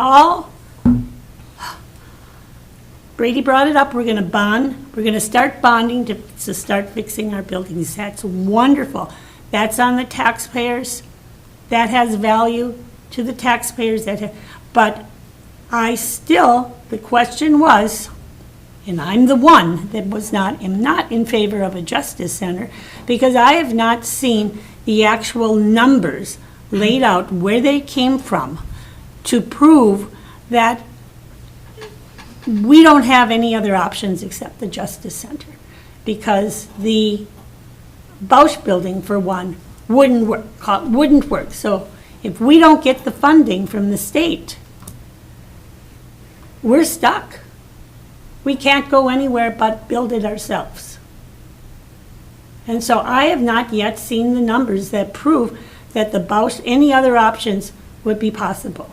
And I'm not talking about show me the spreadsheets, or showed me that there was a real assessment of the buildings and what it would cost to reconfigure the Bausch Building. And I don't even know I was in there 30 years ago to eat. So to reconfigure it into office spaces. And nobody wants to hear this because we want something new and shiny. And the courthouse, I get the courthouse. The courtroom, per se, the courtroom, is not meeting the needs of or it's a safety concern more than anything, and it's changing over times. But we're going to discard essentially the courthouse as it's on the historic register, and we don't even take care of it. in a timely manner. So it's the same old, same old. I'm going to be the squeaky wheel. I'm not in favor of the Justice Center because it hasn't been proven to me that that is the option that we need to go down, that our taxpayers can afford it. I mean, that we can afford it, and I'm on this board for the taxpayers. That's why I'm here. I'm not here for a legacy or to have anything left when I'm here for the taxpayers because people are getting taxed out of this county. So many people live paycheck to paycheck, and this is crushing them. So, enough said. Commissioner Starley, you had your hand up. Thank you, Madam Chair. So I know out here in the hall, we have a concept of the buildings, not the architectural concept. I guess also, I was of the understanding that we would look at a project manager. And what is the difference then, Mr. Yorkie, between a project manager and an architectural service? Right. So the basic difference is the construction manager would oversee the implementation of all the projects that are listed in the capital improvement plan. So all the roofing that needs to be replaced, all the mechanical systems that need to be upgraded, plumbing systems, et cetera. The construction manager would be responsible for coordinating all that work. Because we simply, that's not something we could do internally. There's just too much there. And our folks are busy just kind of putting out fires right now. So the architectural services would be for the design of the judicial center. And we have, if you want to just separate it, the deferred maintenance would really be under the construction manager. The building design of a judicial center would be the architect's task. There'd have to be some coordination between the construction manager and the architectural firm because we have deferred maintenance in both the law enforcement center and the courthouse. So, but the discrete task of the architect would be to actually design and provide plans for the judicial center. Is that clear? Okay. It is clear, but Okay. it seems like they go hand in hand. There would have to be coordination, for sure. So that But it's means- not a duplication of effort. Okay. But Yeah. does that mean hiring two people? A firm Yes. and a, Correct. okay. So I didn't see that here, so I was. No, it's not here, because again, in order for us to put together a request for proposals for those construction management services, we need to have more clarity on how we're going to fund that. We need to have, we need to have additional information about the scope, and our discussion today about what buildings are we actually keeping on the list is part of that, because we need to, if we know that we're going to hold on to the town halls, then they need to be on the list that we put out when we seek that information from bidders. So we haven't been able, this board has not had a full discussion of those issues until today, and I think there is some resolution now about that, but that was an outstanding issue that had to be resolved. Commissioner So I have a Hawkins. question about this proposal that's in front of us. A couple of questions. First of all, this is asking this firm to design two buildings, law enforcement center and the redesign of this. Correct. Is it possible to change this, change the scope, get it done faster? If we just say, we want the services just for the LEC, we know, we'll figure this part out later.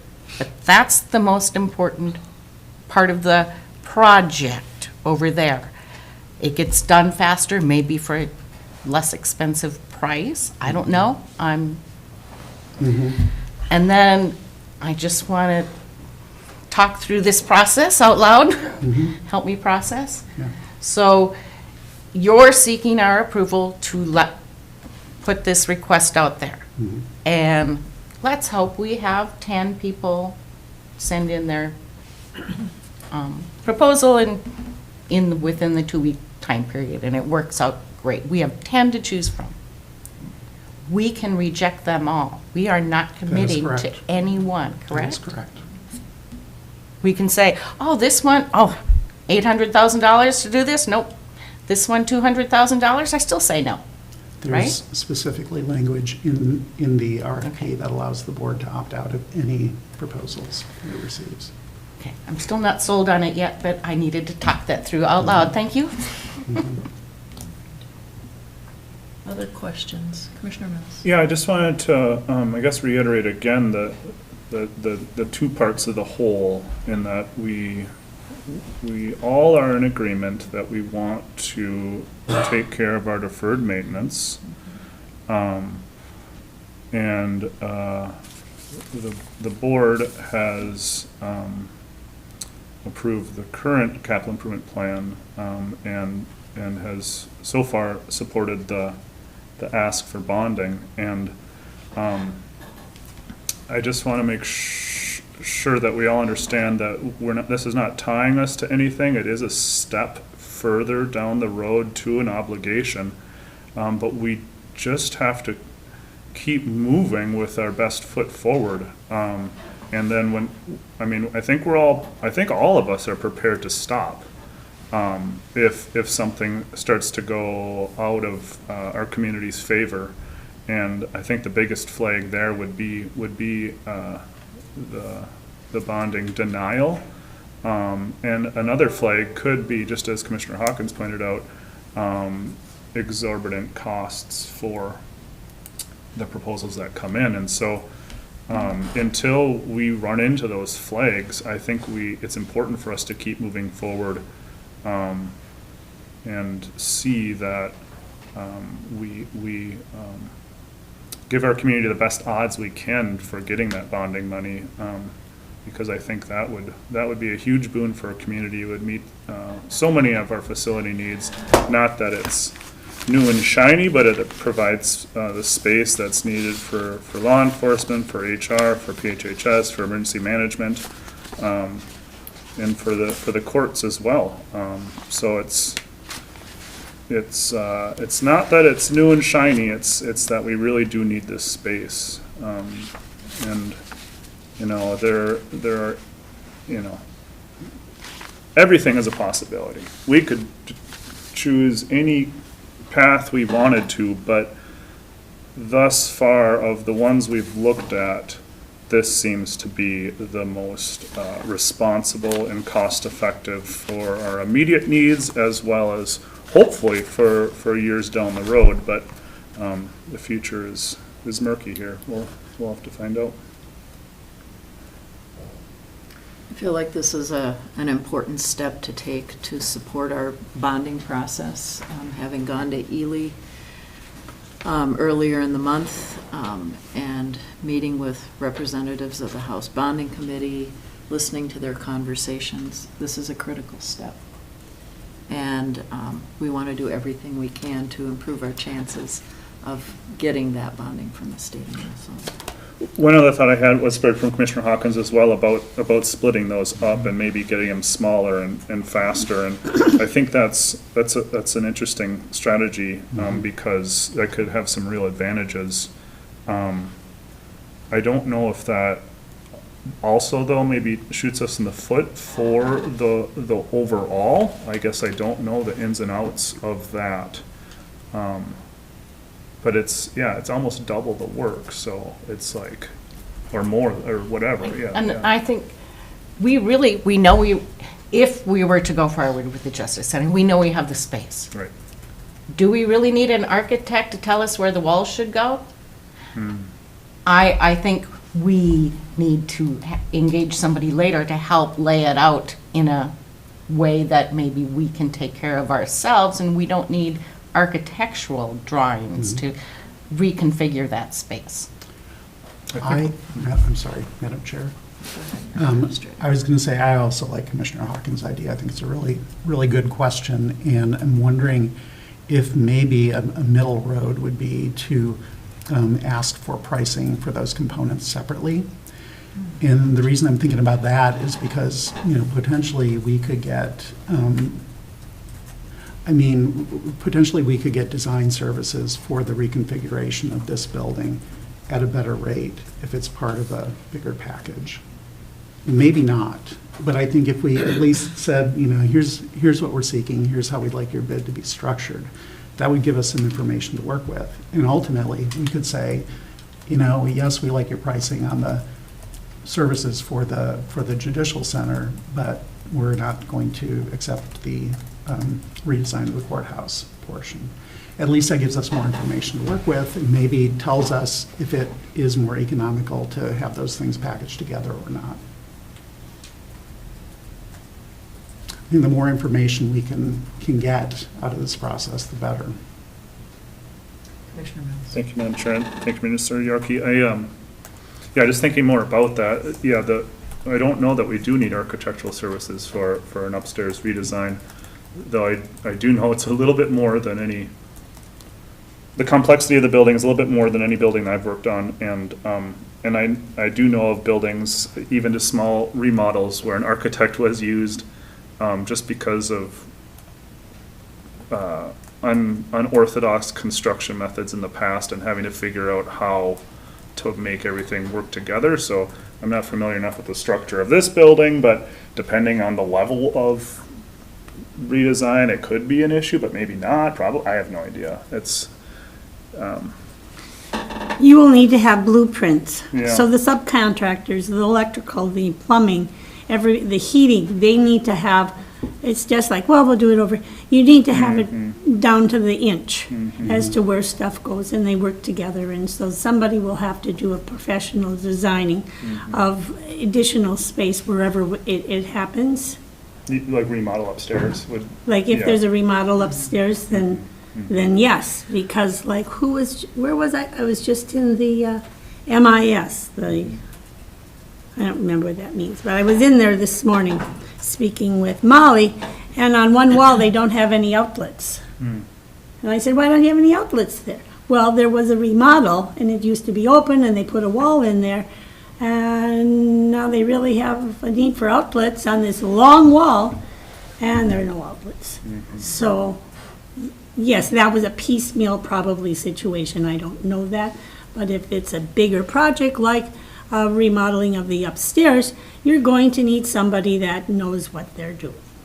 And how construction goes, and you think of the subcontractors along the way.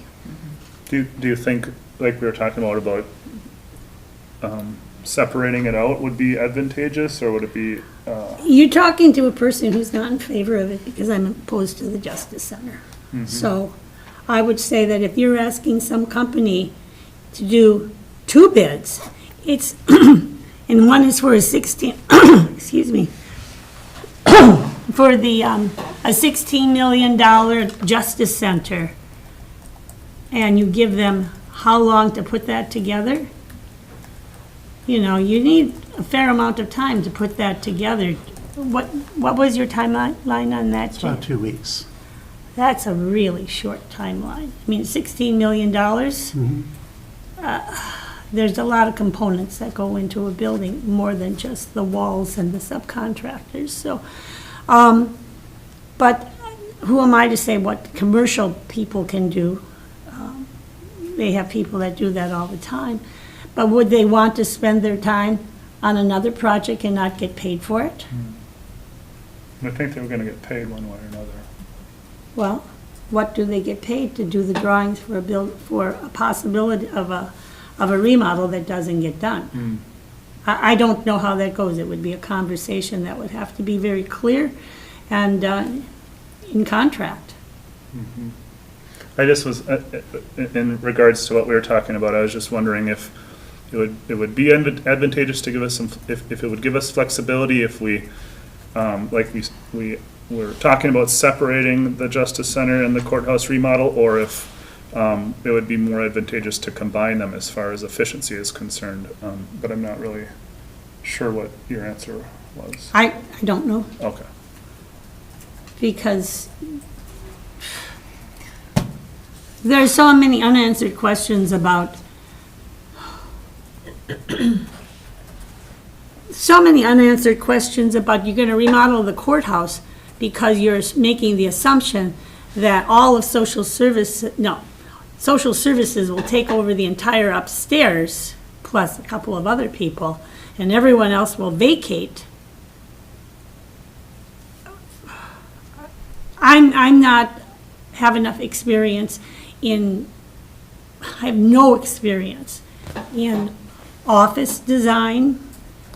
You need to get somebody in here that knows how to do that. I have no, I don't know how that goes. And so what size offices and what GRBPS put in is contrary to how the industry standard is sort of moving these days. They contend that because employees had the opportunity to work from home, now that they've returned, they want the same spaciousness that they had at home. So they need to have 10 by 10 for a single person. Whereas what is wrong with the idea of exploring the success or non-success of the office motel concept, where everyone, plenty of well-equipped, single, usable spaces for people to come and go, but no one gets to put their family pictures on the wall.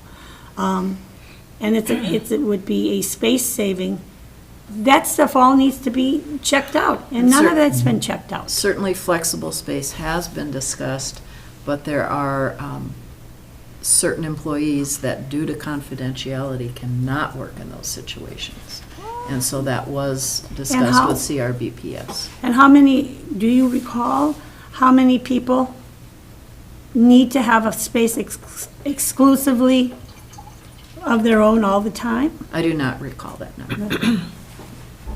I would expect that whatever redesign we do here will incorporate some shared workspaces. I think we need that kind of flexibility regardless of anything.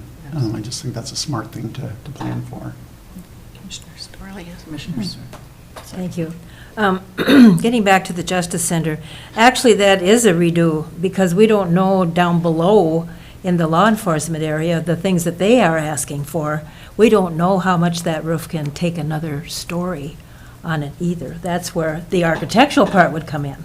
Correct. That they would be able to do that. So is it also the combination of putting the second floor on that building and then doing the things that we need to do below? They would need to do a structural Yes. analysis. Yes. And that would be part of the scope of the project. Right. Yes, they'd have to have a structural engineer assess that and determine what kind of reinforcement, if any, would be needed to make that project feasible. And I believe there are existing blueprints already that show the structural integrity of the walls and the, that it probably could support a second floor.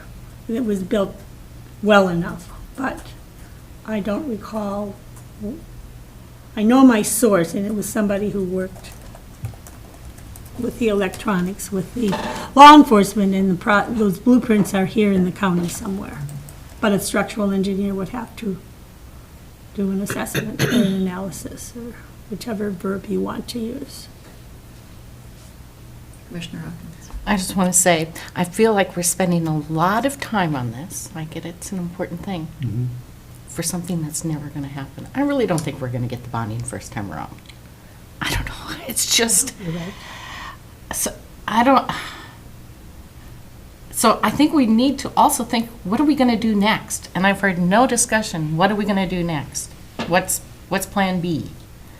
But anyway, I don't know that we're going to come to a decision today, are we? Well, Plan B will never work either. So we better go on to Plan C. I don't know. What is Plan B? I was being facetious because you got to work towards what you're hoping for. What's the ideal? And when that isn't possible, then we have to pivot. I think that's kind of like optimism maybe isn't your number one trait. And so for you to say that we're not going to get it, that doesn't, I don't know. But that's what, I'm just so worried that when is the project manager going to come in to fix the roof at the community center? I don't know yet. I haven't heard that. That's Plan B to me. Well, that's the same time. It's a both Okay. and. So, all right. no, wait, excuse me. You mean if we just sit on everything until we do or do not get bonding? No. Okay, thank you.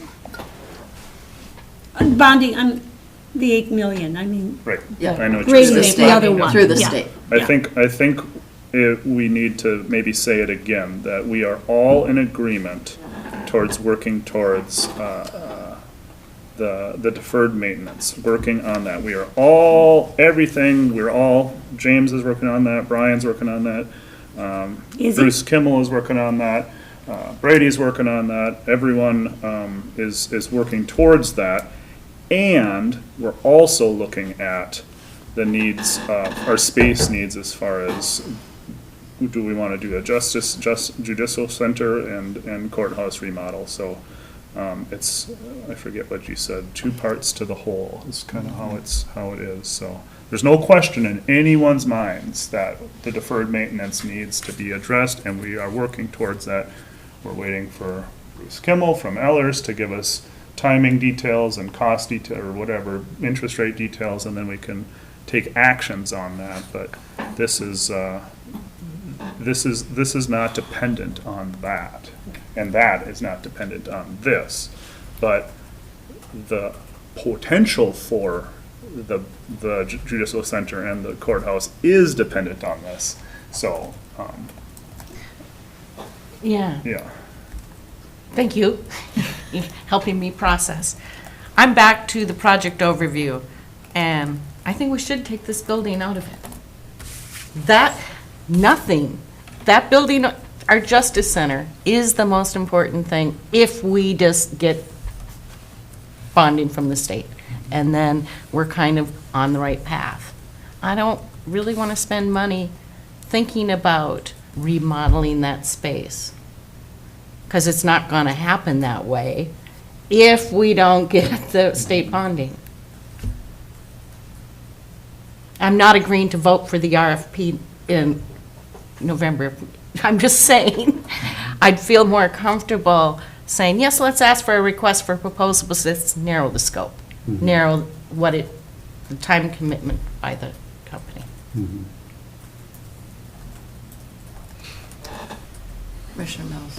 Yeah, it does kind of shore our, our chances there. My concern is if it also lessens them for the bonding process. I guess I'm not familiar with that, for the state bonding process, this is.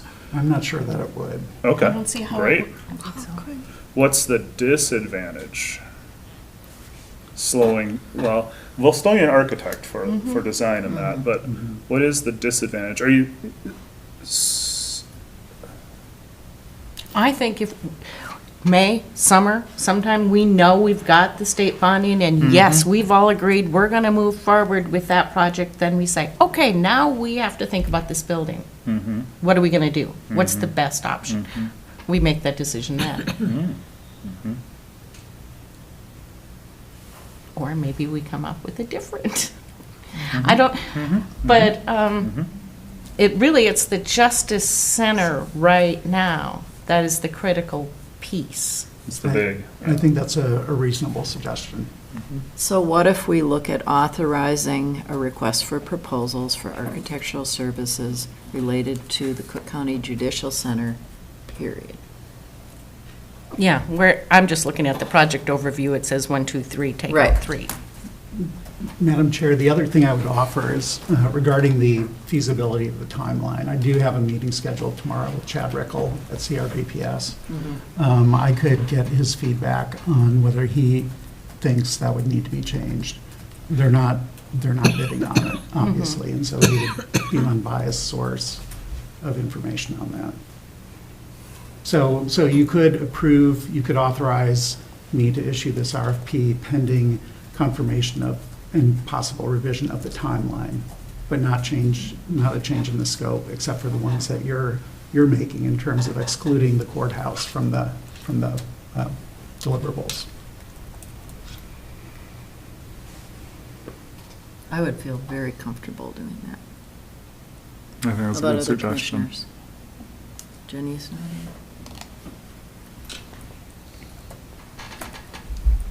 Okay, so just clarify what we are asked to vote on right now. Yeah. You word it let's so do that. all in one. Nope, let's do All that. right, so pull up the document, we'll be specific. So I think it's pulling up item 3.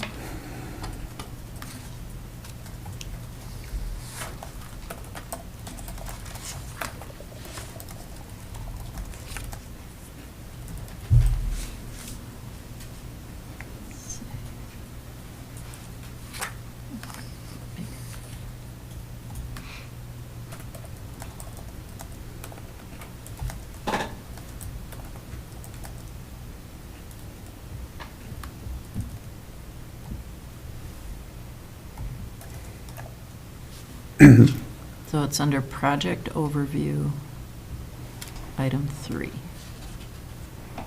That we would change. So basically, Commissioner Hawkins, you're proposing to remove item 3 under the project overview and just keep items 1 and 2. Yes.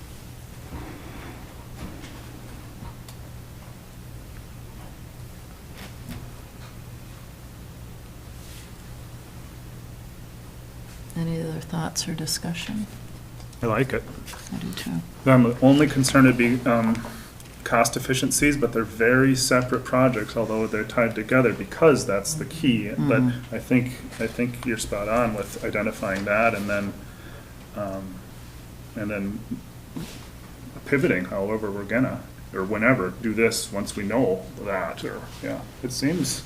And then what do we do with the blueprints if the state bonding doesn't come through and we've got these blueprints and They go in that drawer I was talking about. so we spend X amount of dollars, we'll put them in the drawer, we wallpaper something, but, so it's just more incentive to like build it.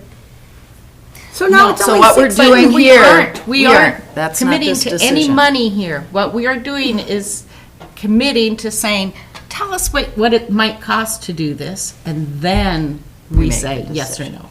I don't know. Is it $800,000 to do this? Is it $200,000 to? I don't know, and I don't think anybody here knows. We don't know till we get those So proposals what we're back. doing today is saying, tell us what you think it might cost, and then we get to say yes or no to that. And then we'll get one step closer to having a justice center. I've already said I don't think it's gonna happen, but I'm willing to keep all options on the table for right now. All right, so I'm going to make a motion to authorize our administrator to issue a request for proposals for architectural services related to the Cook County Judicial Center, eliminating from the document number 3 under project overview. And also subject to revision of the timeline pending a consultation with CRVPS. Thank you. Possible revision of the timeline. Is there a second? Support. Thank you, Commissioner Storley. So we have a motion and a second. Any further discussion? All in favor? Aye. Hey, Opposed? Aye. Nay. All right, motion carries 4-1. Thank you for the really good discussion. I think it was very That- in-depth, very important to do. I think Commissioner No. Hawkins would like a break. Cross your legs. We'll take 5 minutes, and then we'll move on with our item B, the approval of the commercial hangar lot lease agreement. Exciting. Sorry for making you wait again. Old lady.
All right, well, thank to everyone. We're returning to our Cook County Board of Commissioners regular meeting.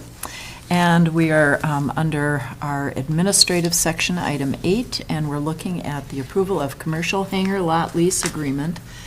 And Administrator Yorkie, maybe you want to give us a little I'll introduction. tee it up. I haven't actually been directly involved in these conversations, so Right. this is probably more for Mr. Barton and the chair and Attorney Hicken to discuss. But basically, this concerns the renewal of a lease with Sawtooth Aviation for hangar space at the Cook County Grand Marais Airport. So I'll just turn it over to whoever wants to speak on it. So for several months, the Cook County Airport Commission and a subcommittee of that group has been working to update and revise hangar lease agreements, and there's been quite an amount of change and updating, and much of it was done based on research that was done by a member of the committee, Tyler Howell. And maybe just to start with what Tyler was looking at, I'll ask John Barton, our airport chair, to talk a little bit about the data that was collected. Part of the contract, of course, it's a lease for the land under the hangar. And part of the lease would specify the rate paid by the hangar owner to lease that property. We have two categories of leases at the airport, one private and the other is commercial property. And it has been probably, well, I can't really say, 15 years since we have executed new leases. That doesn't mean we haven't changed the rates over that period of time. But in order to comply with our responsibilities to the county, we need to study those rates that we charge, make sure they're reasonable, and comply with our grant assurances because we're a public use airport, primarily funded by the federal government with assistance from the state and a levy, of course, from the county.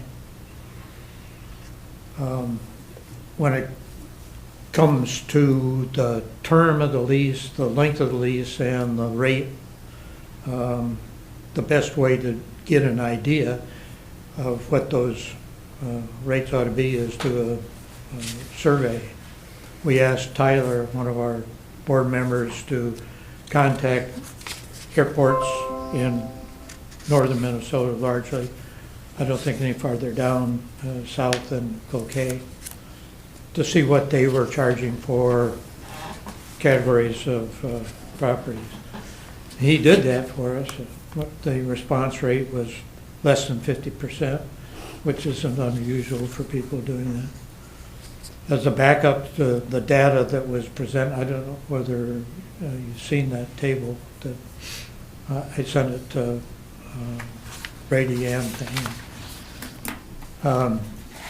In addition to that, we have the experience over the years of Rodney Roy, our airport manager, who keeps in contact regularly with other airports in northeast Minnesota.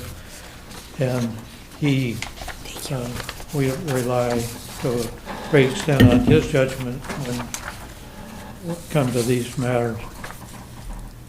So that table that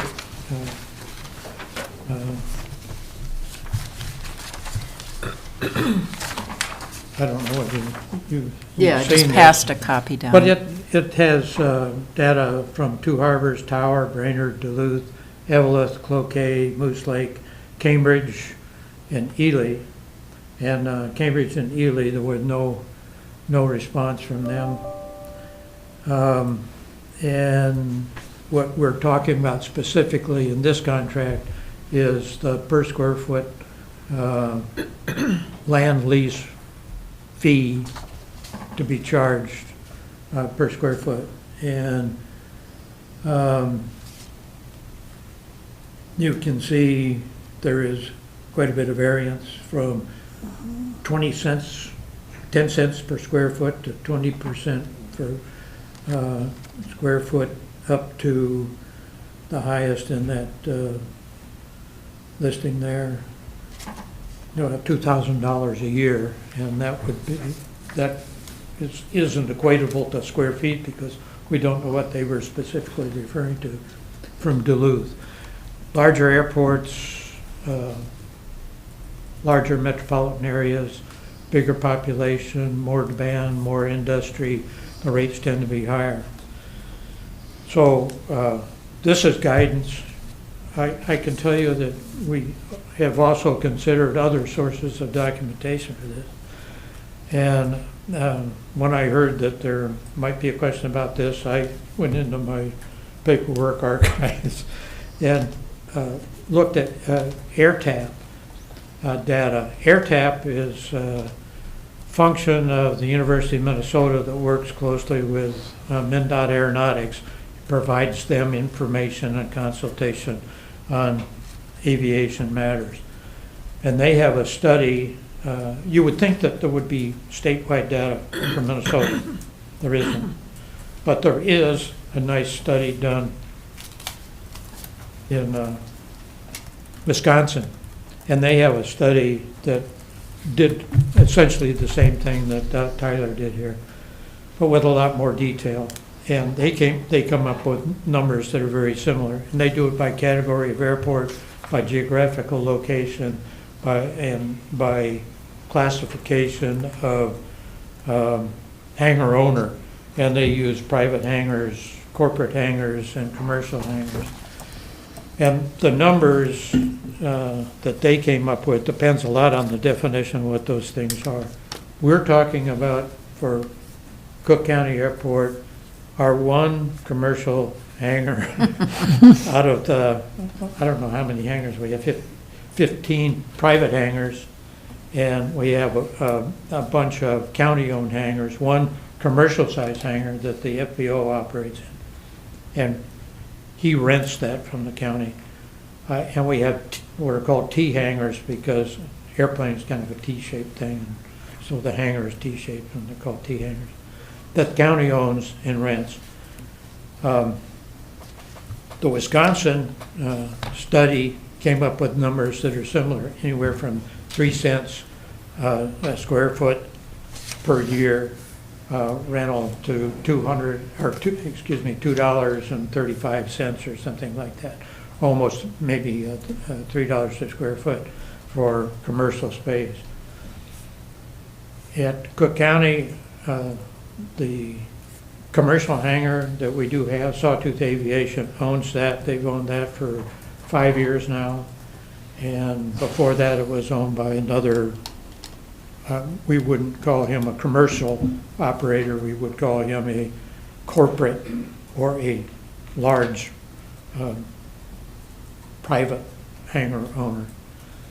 Sawtooth's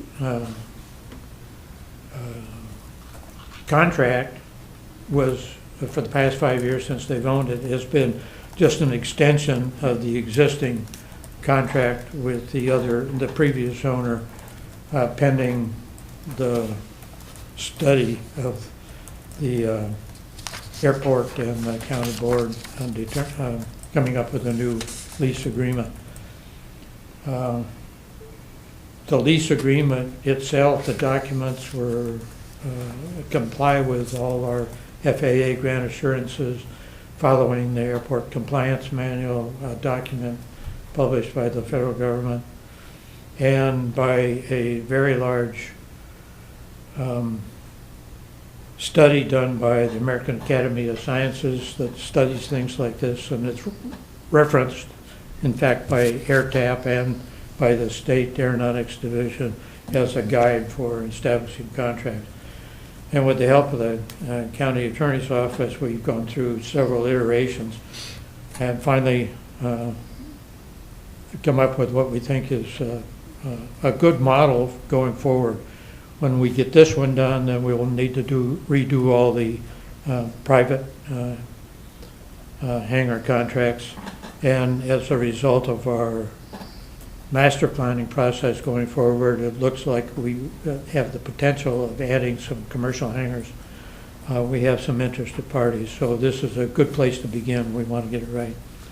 As far as these rates are concerned, the rates that are contained in the proposed contract, it's a 30-year lease with the option to renew, and 9 cents per square foot annual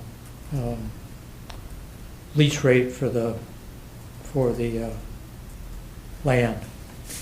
And it's a 5,400 square foot land lease. So the part of the airport commission that was tasked with constructing this contract and recommending to the board, the airport advisory commission, accepted those numbers as reasonable, given the surveys that we've done and the studies by other agencies, and proposed those. Those are probably the issues that are large in your minds going forward and approving this contract. The rest of it is, we've gone back, I don't know, Attorney Hicken, how many times we've bounced this back and forth, but it's been numerous, and the Word file has got to be just huge on this, but I think we've got some good language in there. So just so people are aware on the board, looking at the rate, if you look at Cloquet and you look at Moose Lake, which are comparable airports, they have very similar rates. I guess, Attorney Hicken, maybe you want to comment on some of the work that you helped with on the contract, and in particular, about who should be signing these leases, because that is something you brought up. Yes, thank you, Madam Chair. I have a clarifying question myself before we have that discussion about who signs, because I guess when I was creating this document, I was considering it kind of a form lease that you would use with multiple lessees. Is that the plan still?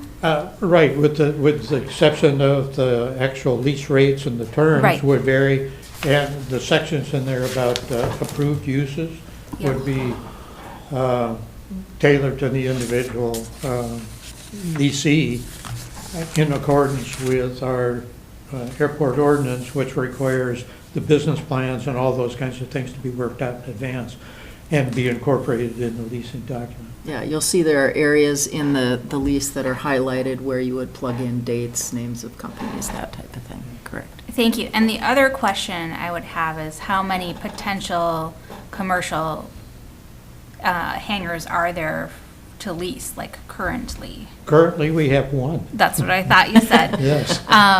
So it sounds like the signing of a commercial lease is only going to pop up once in a while, if others are established, then they would pop up at that time. In that case, I would suggest that we just have the chair of the county board sign this lease, and then I can fill out the details as far as who your specific lessee is, or you can fill out those details and send it to me. But yes, I would recommend that the board authorize the chair to sign this lease and enter the lease. You have to name the entity that you're entering the lease with according to the terms of this contract. And then I would also alter that paragraph in the recitals that says the Board of Commissioners has delegated authority to the chair of the Airport Commission. You can do it that way too. Here are my thoughts on it. Let's say this is a 30-year lease. Is that what we're contemplating? Let's say 25 years from now, when all of us are no longer working for the county, hopefully, and somebody wants to track down the authority for this contract, or look at the details, or look at what was discussed, because they're trying to renew it, they'd have a harder time if it was an airport commission document than if it was indicated here in these minutes and signed by the board. They would know to go back to the board records, which are likely to be more intact than the commission's records. No offense. Yep. That makes a lot of sense. The current lease that we're operating under a continuing extension of I think was signed by the chair of the county board. And Right, the bylaws that we're that the airport commission is operating under are approved by the board. We've given the commission a lot of authority compared to a lot of volunteer entities that handle county property. But it's my advice that the commissioners still have a good oversight of the organization and these property transactions. Not to say that anything untoward is happening, but so that you know the business of the airport, because it is the property of the county. thank you. And I'll point out that the county is the sponsor, and that's the legal term that the federal government uses to assign the responsibility. So whatever happens, it's your fault anyway. Sign the document. All right. Can I just add to my comment? Thanks. This is less relevant to this specific action, but related to your other hangar contracts, leases with non-commercial tenants. I think we've worked on that agreement a little more recently than this one. But if you want to renew or review that one and then have a template that's approved by the board so that the airport commission can, or the airport manager can be delegated authority to sign leases. We could do that, and it would shorten the process, wouldn't require as much attorney review and drafting every time. That makes sense to me. The uses are much more contained, smaller number of uses that are allowed that are compatible with our grant assurances. The commercial operations are very specific and can vary considerably by the kind of operation that the commercial operator has. That makes a lot of sense to me. Yeah. Great. So what we're looking for is approval for the commercial hangar lot lease agreement with the board chair as signing those agreements. You just want to name the entity we're entering into the lease with, because that's not in any of these documents, All right. I don't think. All right. And in this case, Sawtooth Aviation, correct. Madam Chair, I'd like to make a motion to approve the commercial hangar lot lease agreement with Sawtooth Aviation and have our chair sign the lease agreement. Thank you, Commissioner Mills. Is there support? Support. Thank you, Commissioner Hawkins. We have a motion and support. Any further discussion? All in favor? Aye. Aye. Opposed? Motion carries unanimously. Thank you all very much. Thank you for all your work and your service to the airport, John. It's been my pleasure. It's a very interesting meeting this morning, I must say, too.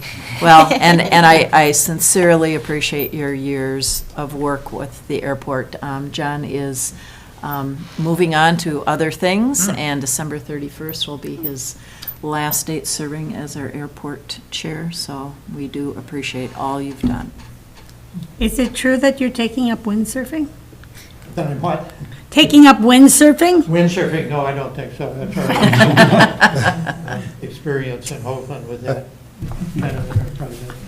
All right, well, thank you so much. Thank you. And thank you, Attorney Hicken, for all your work with us. All right, very good. We'll move on to item C, which was from our consent agenda, if you recall. And that would be approval of the promotion of Allison Plummer to Human Resources Director. Thank you, Madam Chair. So I know Commissioner Hawkins asked that this be pulled, and I just would entertain any questions that you might have about this. And I just want to be clear, I am talking position, process, not people. I think Allison does an excellent job in her position up in PHHS, has nothing to do with yes or no on Allison. The reason I'm pulling this is because I guess I just need to state again to this board, I have a problem with our wage scale, our job descriptions, and we're out of whack again.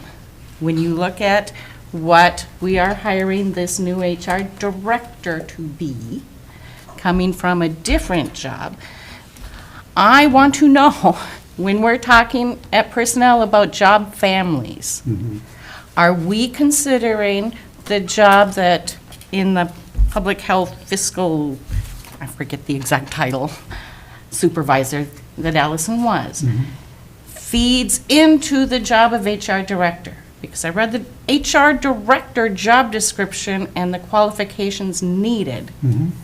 And it said, for that, besides the bachelor's degree in HR administration, you needed 5 years of progressively responsible HR admin experience. And I'm thinking, okay, which jobs do we have at our county that feed into that? Right. And does this one qualify? That's a great question. So just a little, maybe more background than you even want, but talking about this recruitment process, we did solicit both external and internal candidates for this. In the first round of interviews, we had one candidate who actually came in with a lot of HR experience. And I was not a participant in the first round of interviews, but we had a team of primarily department directors that did those interviews. And there was a lot of support for this external candidate. So the chair and I subsequently did a second interview with three candidates, three finalists, and agreed that the person who had significant HR experience would be the best person to fill the position. And so we made an offer to that person, and that offer, after some negotiation, was accepted.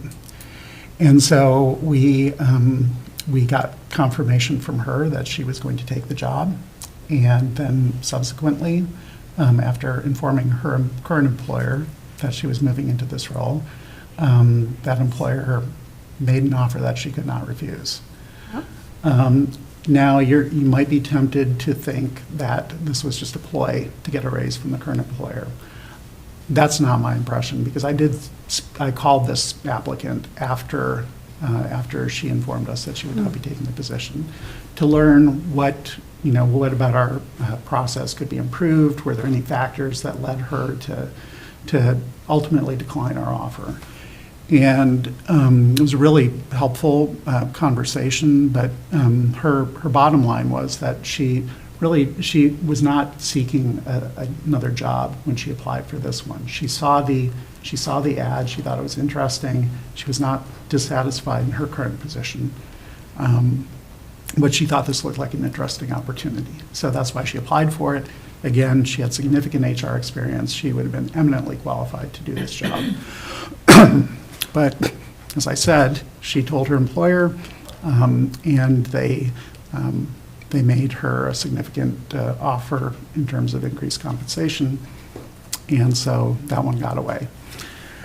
So then we had the remaining two finalists, and of those two, we decided that Allison was the best fit, and that had to do with her experience in our organization, having been a supervisor, having served on personnel, on benefits, and on the labor management committee. In terms of overall fit, we felt that between the two remaining finalists, she was the better one. And so that's why we made the offer to her. I think she has a lot of really great transferable skills that will make her able to do the job from day one. There are some technical skills that she needs to learn, and I'm putting together a training plan for her so that she can get those. There are a lot of resources available through AMC. They've got a peer group of county HR directors, and they've got training opportunities that they offer. So we do plan to get her that training. But that's kind of the sequence of events in that recruitment. Commissioner, I completely agree with you in terms of the idea of job families. I think that's vitally important. We need to create those linkages. We need to create pathways for people to get promoted up. And having those connections, having job families, is a tool for doing that. In this instance, while there's not a clear connection between her current job description and the one that she moves into next week, we felt that she had a really good background to learn the responsibilities of that job. And I'm really confident that she's going to hit the ground running. Thank you for that explanation and the background. That does help. And again, I don't want to talk people. I want to talk process here.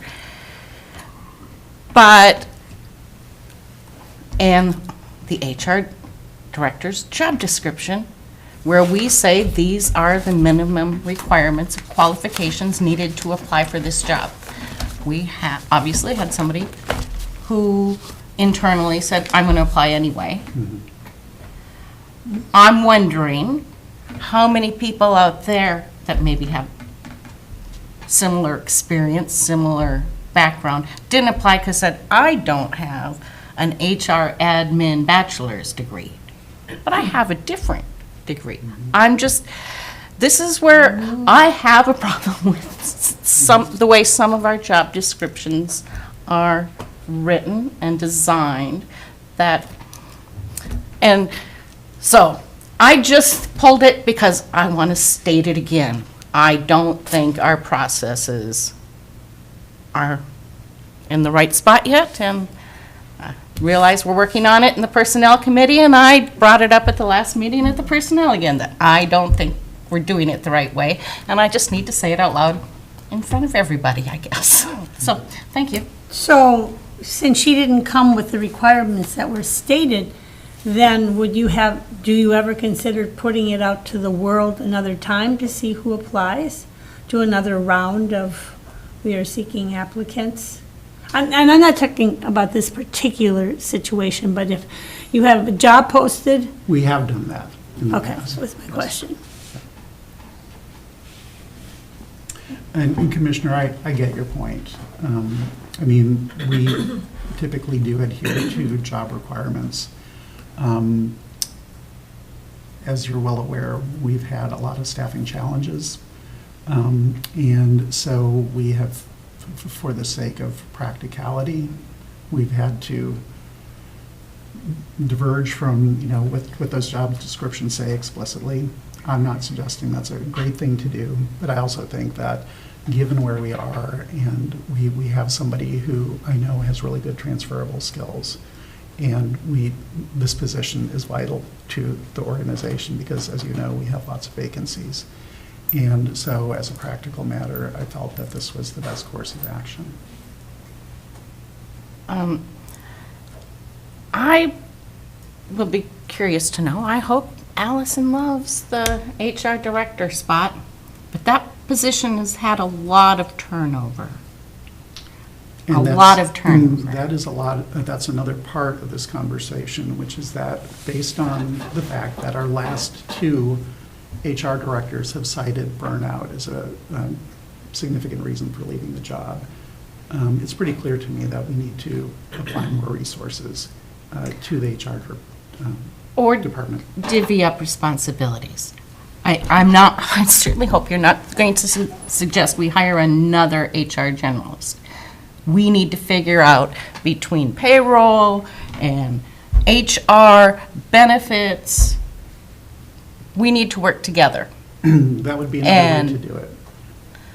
If we're confident that, there's space in somebody else's workload to do that, and I'm not confident that's true, but we need to explore it. Yes, and I think we think about what else we can say. You know what, that's not so important, this is more important. So, And Commissioner, I would like to see an options and not just, we have to hire a new person. And I just feel that, we have had a couple of people in our HR director position who have done a tremendous job, but that burnout is very real. And the amount of churn that happens in that department is incredible. So I think it's really important we look at what's happening within that department and how do we make sure it doesn't happen again. It's really important to do. Commissioner. Thank you, Madam Chair.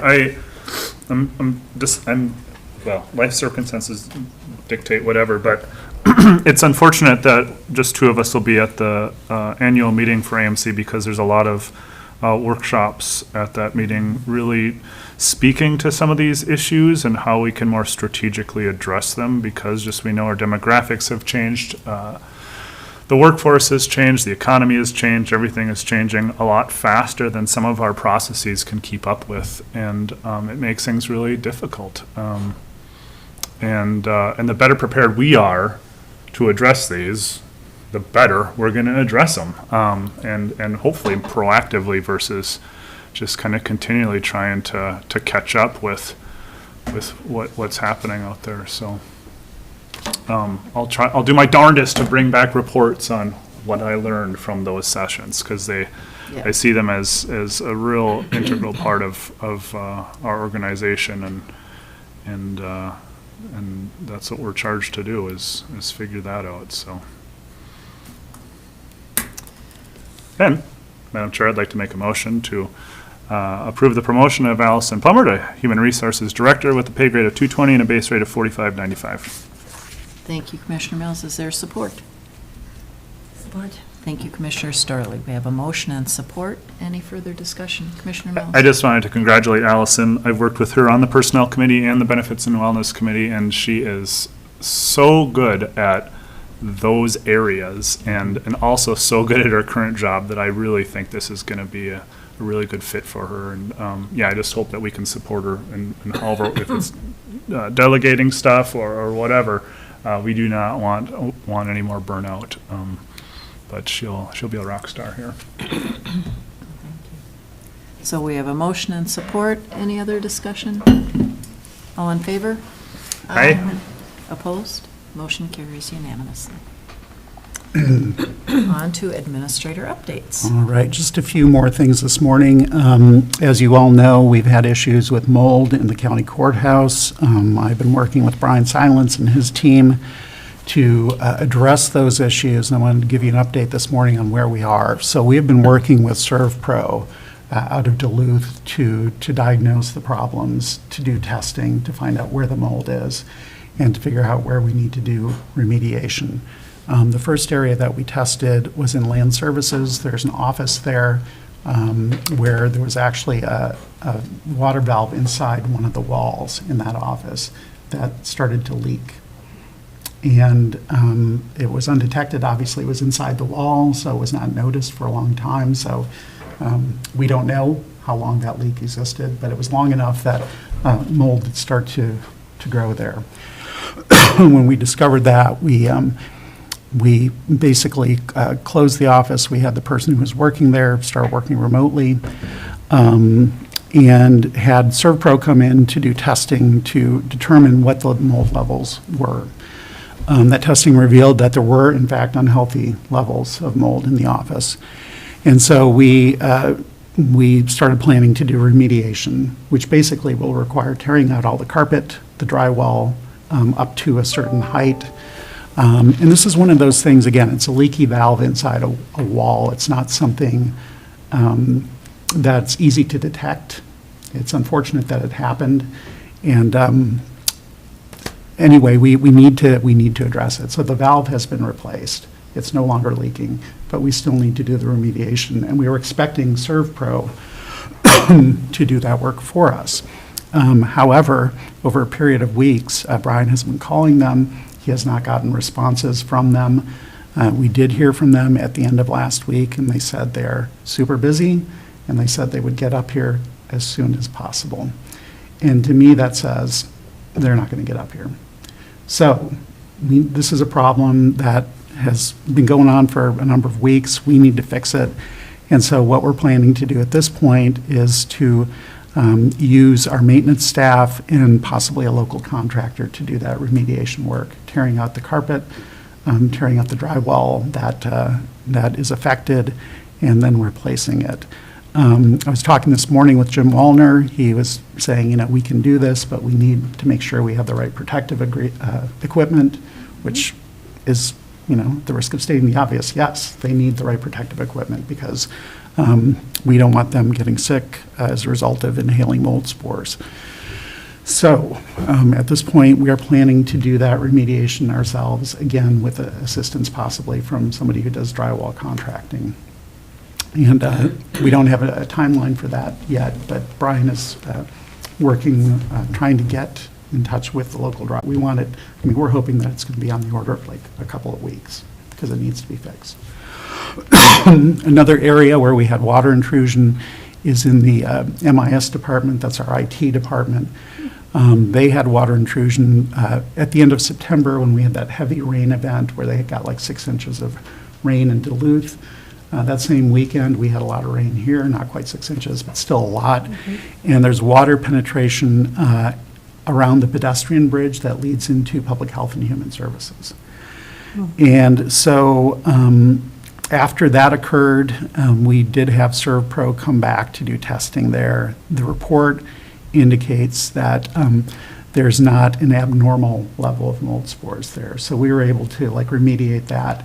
There does not, based on the testing, does not appear to be any threat to the health of our employees there.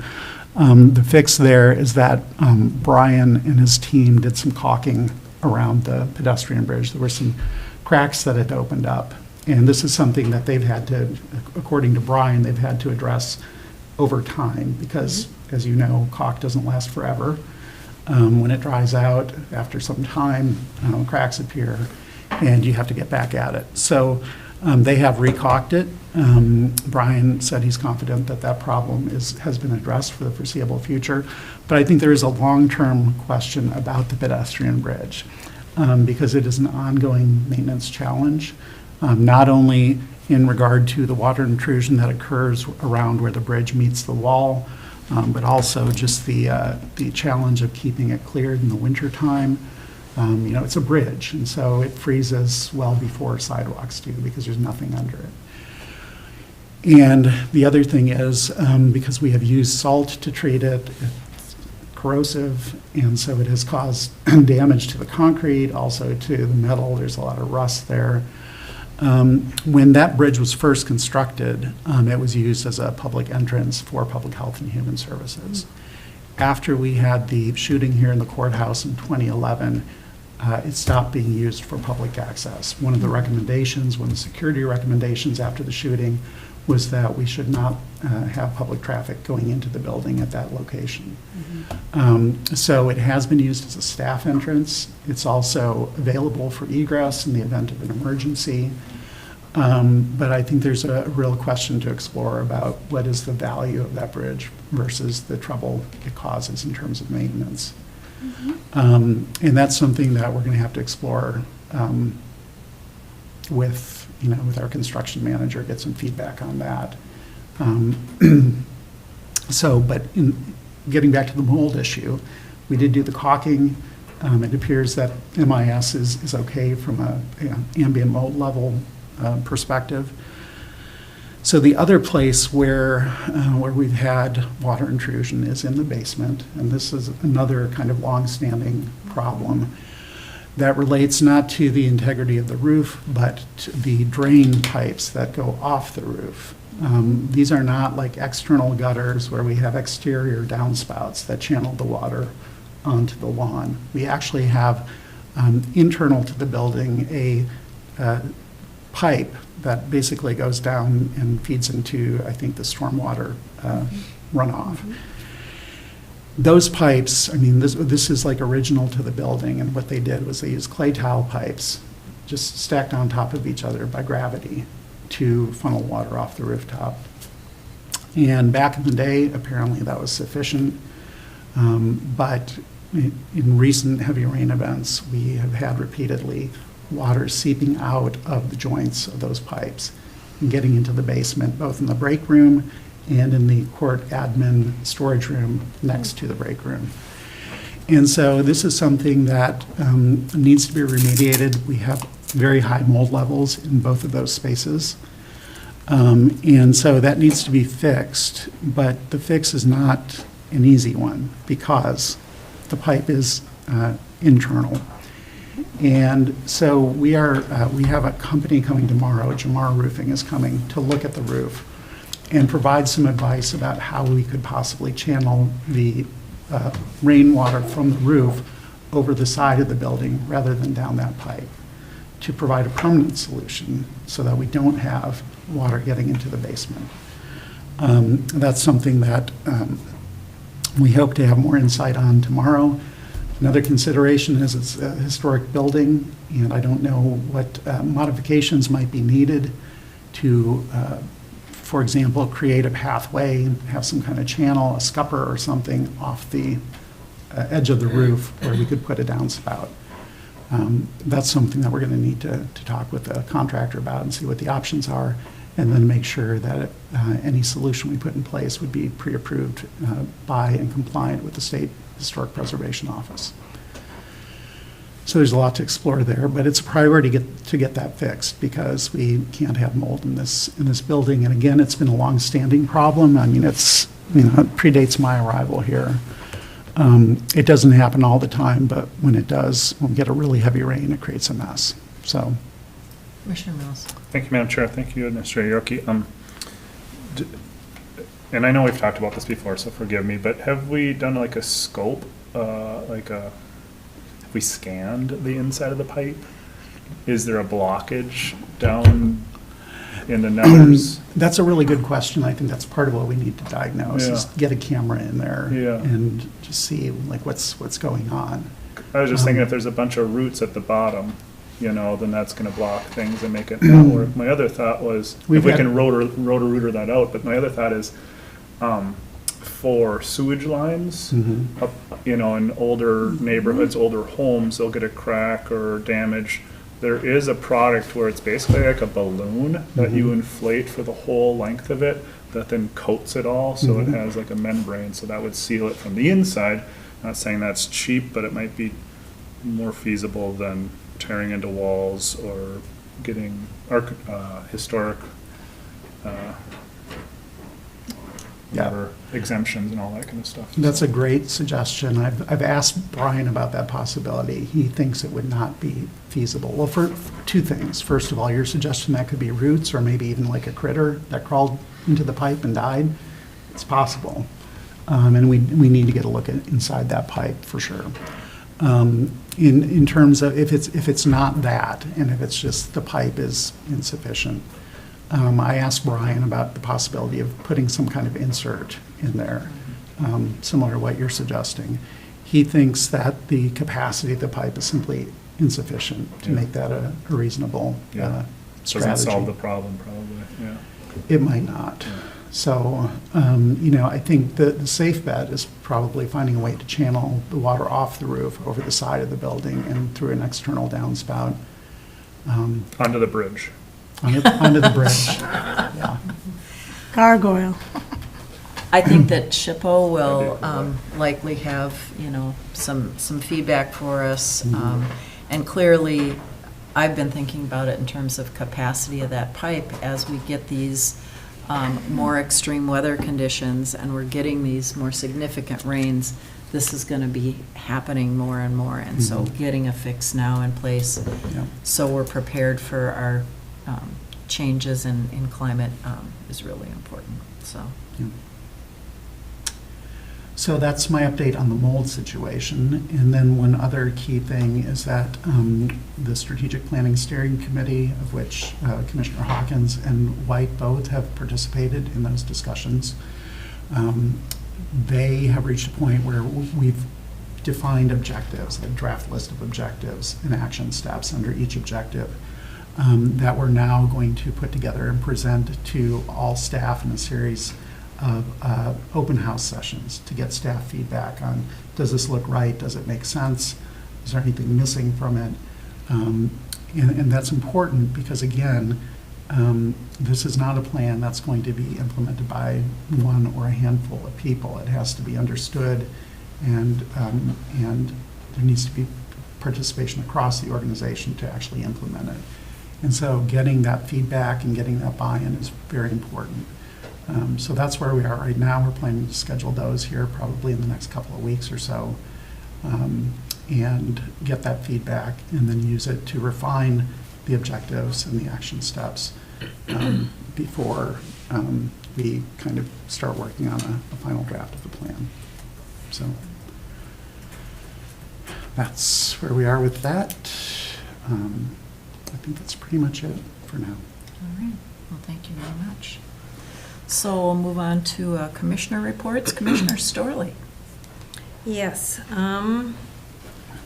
At the Arrowhead County meeting, John Ungaro asked us to come up with legislative priorities, and so each of our counties, which are 8, that we meet once a month, have been given the priorities that we came up with at that meeting. I'm going to forward this to James, and then you can get this in our packet at our next meeting. We'll have to decide at the meeting what our priorities are. They're listed as to what we came up with, but as a group, but you might decide, I don't want that one, I want to put something else in. But we have to do it at our next meeting, because the next day I go down to the Arrowhead meeting, and I need to bring the answers as to, our priorities too. So I'll get that off to James, and you can get that in our packet. Perfect. All right, any other items for you this morning? All right, Commissioner Hawkins. Yeah, I've got, yesterday, Commissioner Storley and I and Administrator Yorkie sat down with Extension staff and representatives from university, talking about how it's working. We've had this new way to do Extension in Cook County the last 2 years, and so we had an opportunity to go over that and talk about the successes and some of the challenges that have come about. One of the challenges that I think we all foresaw was Diane Booth did a lot.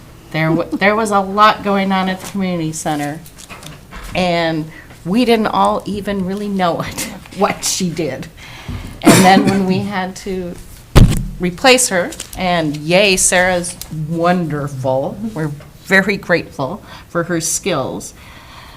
But she is trying to do 2 jobs, and I just want to say, we are going to have to be more creative of managing her time. So one of the suggestions that came out, some of it's probably going to be some changes at the university of their demands on her time. It will also be our county's responsibility to look at what we demand of her time. We're grateful that Leanne's there to provide office support, but she's only there 3 days a week. Those other 2 days a week, Sarah is doing 3 jobs. Extension, community center, and Leanne's job of answering the phone and dealing with people that come in and need things in the office. So one of the suggestions that we came up with yesterday was that we maybe reduce the office hours of the community center. That maybe on a Friday, there is no office hours. She will be working on all the stuff she does, but she doesn't have to physically be there with the door unlocked for in case somebody walks in to pick up a key. Now, I realize it's going to be a little of a transition for our community because we've kind of trained them. It's always open. But I think in order to talk about staff retention and not burnout, we need to seriously consider this is a solution we can put in place now. So I advocated for that last night. I said I'd bring it up to the board today, hopefully get some support and get the word out if we decide to go that route. I said, I guess it's up to our administrator to make those decisions of what's best for our staff. But I'm in support of reducing office hours for now. So that was one thing for you to think about. The other thing I want to say again, ARC Advisory Committee, we don't have a spot on our website for people to apply for that. Now, I've been making phone calls, I've got a few more to make. Have received no commitments yet, but I just feel strange about me going out and finding somebody and then bringing it to the board saying, we should approve this person. I guess I would prefer that it gets out into the world a little more that we are searching for somebody to serve on that advisory committee. Yeah. So Commissioner Jana and I talked about that last week and about what the process was for filling those seats. Because it is a joint powers authority. And so the question about recruitment, like who fills those seats, I mean, we certainly have the mechanism to do that through our website. Yeah. Is that our role? It's our role. It is, okay. So it is, the position that is open is a Cook County position. There's at-large, there Okay. are different positions, but this is a Cook County representative on the advisory committee. Okay. So what it would be is that somebody would apply, it comes before this board, we approve that recommendation to the advisory council or to the executive council at ARC, and I was told by Wally, it basically is a rubber stamp. If it comes from the county, they're going to say, yay. They're not going to deny, but that's the process. Okay, that's helpful. Thank you. So that's all I have. Thank you. Commissioner White? Well, primarily what I have is I've been hearing, it's about payroll, or about, we're getting these, there was a pay raise given across the board, and now that the job descriptions are coming in, we now have regular employees who are making as much or maybe a little more than what their supervisors are making. So does that mean that we need to go back and give the supervisors all a raise to keep it equitable? I'm just, if that's the case. And so how much, this payroll adds immensely to the levy, and it's only going to increase.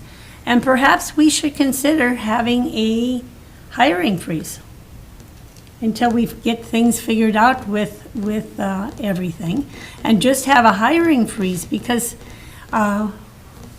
this year, the taxpayers are paying for that payroll increase, and it's not going to end. And now we're also going to have our taxpayers pay for more bonding for more things that we need. I mean, but it's just, every little bit is just starts to, the analogy is, I can carry a lot of firewood. Maybe I can do one more piece, one more piece, one more piece, and then one more item to put on the levy, and then you get to the point where I'm done, you know. And I feel like our taxpayers living paycheck to paycheck, and they have managed to purchase property and/or let's just go with the taxpayers who own property.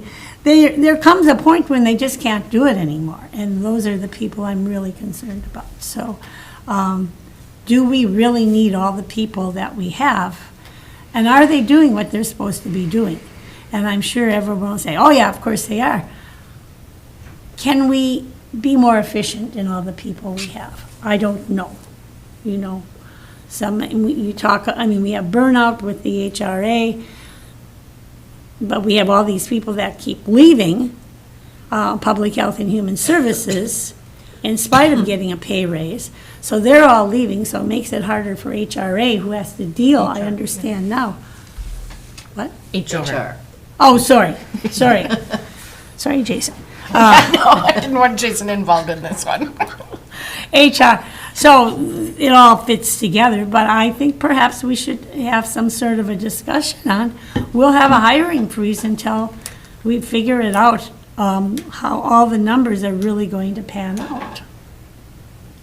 Granted, I'm sure there are people that can fill in the blanks and explain why that might not be a good idea, but we cannot continually operate like we have an open checkbook on our taxpayers. So, yeah. Other than that, life is humming along wonderfully in Cook County. Commissioner Mills? Thank you, Madam Chair. Since our last meeting, I went to Virginia for the AOA meeting, and that was good. It was an annual meeting, got a lot of recaps, and I sent those off to Allison to include in the PHHS packet for all of our reading pleasure. One of the big takeaways I got from that was the distribution of $62 million in grants through AOA into our region. And, you know, Cook County is on the outskirts, and we have I'd say, limited interaction compared to, say, St. Louis County or in Pine County in Carlton, but still a big impact for us. One example is when they had the winter boots that we were able to distribute. Also, they've been doing, I forget how many thousands of pounds of food distribution in the community here, both up in Grand Portage and then in town here, and I think on the west end as well. So, but just a pretty massive organization. I think we're waiting on 49 buses now. It used to be 89. Just because of the supply issue, and so that tells you a little bit about their fleet and the scope of it, and it's just like, holy cow, it's pretty next level. And they've got a homeless shelter that they have been partnering with St. Louis County on. That's a pretty great success story, and based on occupancy or need, there's a potential to build another next door, I believe. So. But a whole nother world over there in Virginia. It's really interesting to get over there. This is the first. No, there was one other time since the pandemic that I made it in person. I have been attending virtually, but it's important just to see what else is going on in the region and make those connections to other commissioners and other organizations, directors. So. That was really good. Tomorrow, I'll be going to the city council meeting to see, just kind of bring up the issue of a municipal dispensary. I'm not sure where they're at there. Mayor Benson brought it up just as an idea, not as a poll measure, but just thought that she asked if I would go and talk more about what that could like and what I know, which isn't a lot any more than what she knows. But just to kind of get that conversation going, because they haven't had that at all yet. But like I mentioned before, since before I was elected, I've really wanted to try to find revenue sources aside from property taxes, because we all know that the property taxes are the burden of property taxes much more greatly affects the lower income and the mid-income, and so we want to try to help those in need and protect our community, and I think this type of revenue could be a step in that right direction. But we'll see what the council has to say, and I know our board hasn't made any decision on that either, but like I said to our board before, I want to have the idea out there and have conversation, just so we look at those options. Right now, the city is, moving ahead with and this has to be a separate building anyways, but moving ahead with their city hall and liquor store, and that's taken a long time to get going. So I think that their resources are pretty tapped, both in administration and planning, and just where their focus is, along with Fifth Avenue West project, but that's wrapping up pretty nicely. So, but we'll see what they have to say, and I'll certainly report back whatever concerns and thoughts they have back to this board, so we can collaborate if that's appropriate. Thank you. David, you said AEOA, their fleet was 49, down from 89. Does that mean they're going for 89 buses, or is this just a replacement of buses that they? Yeah, purchasing. Right, so they're adding to their fleet? No, or they're replacing. just replacing, Yeah. okay. And they've been waiting for 89 buses, and now I think it's down to 49, or maybe it's 59, I don't know, it's still. A lot. Yeah, compared to, what do we have, 1, 2, 3? Yes. Yeah, it's like, yeah, so. They're also looking at electric buses, but clearly the infrastructure isn't there, but they've got grants from MnDOT to go move in that direction. And I haven't heard any updates there, and that's all new, but I don't know if they count that in their 89 or whatever, so. Okay. Thank you. Well, I'm going to jump on Cook County Council on Aging. I thought maybe Deb, you'd mention it, but they had a fundraiser last weekend, and they earned almost $2,000. So that was really exciting that they looked at something new and different and tried to run it during MEA when they would have not only local people, but a lot of visitors in the community. So that was very successful. I also attended with a number of you the AMC District 1 meeting down in Pine County. And we did look at county priorities, concerns, and accomplishments, talked about preliminary levies in all the different districts, and then we voted on the 2024 legislative priorities. There were 15 that were laid out from all the policy committees that were involved in. And so at our meeting in December, we'll find out the results of all those district-wide meetings, statewide, and find out what those final 5 legislative or top 5 legislative priorities are. I had a chance for the first time since the pandemic to attend the Northeast Land Management Board. They meet quarterly, and what was most interesting is huge meeting, but only one person was sitting in that meeting who had been there at the start of the pandemic. Forest Service staff had changed, DNR staff had changed, county commissioners had changed. There was one county commissioner that was still on the group who had been there in 2019. So it was a very lengthy meeting, 5 hours, but all about kind of catching up on what everybody is doing and then finding out what our mission is. Nobody seemed to really know how the group functioned or what they could do together. But anyway, it was a nice beginning, and I'll look forward to providing more information as we get back into the work. Can you say that name of that group? Northeast Land Management Board. And what I would suggest for all commissioners, look through your list of responsibilities, all the boards and commissions that you sit on, and if there are some that you are not going to, that haven't gotten back together since the pandemic, let me know, because it's really important we find out if these things are ongoing or not. And again, as we redistribute our responsibilities at our organizational meeting, really important to know who's meeting and who's not.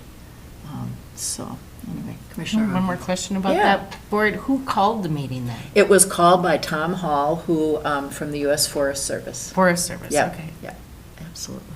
Thank you. I just Sure. curious. I've heard of it. Yeah, and then we had the Cook County Local Energy Project sponsored a week ago Sunday, a clean energy event.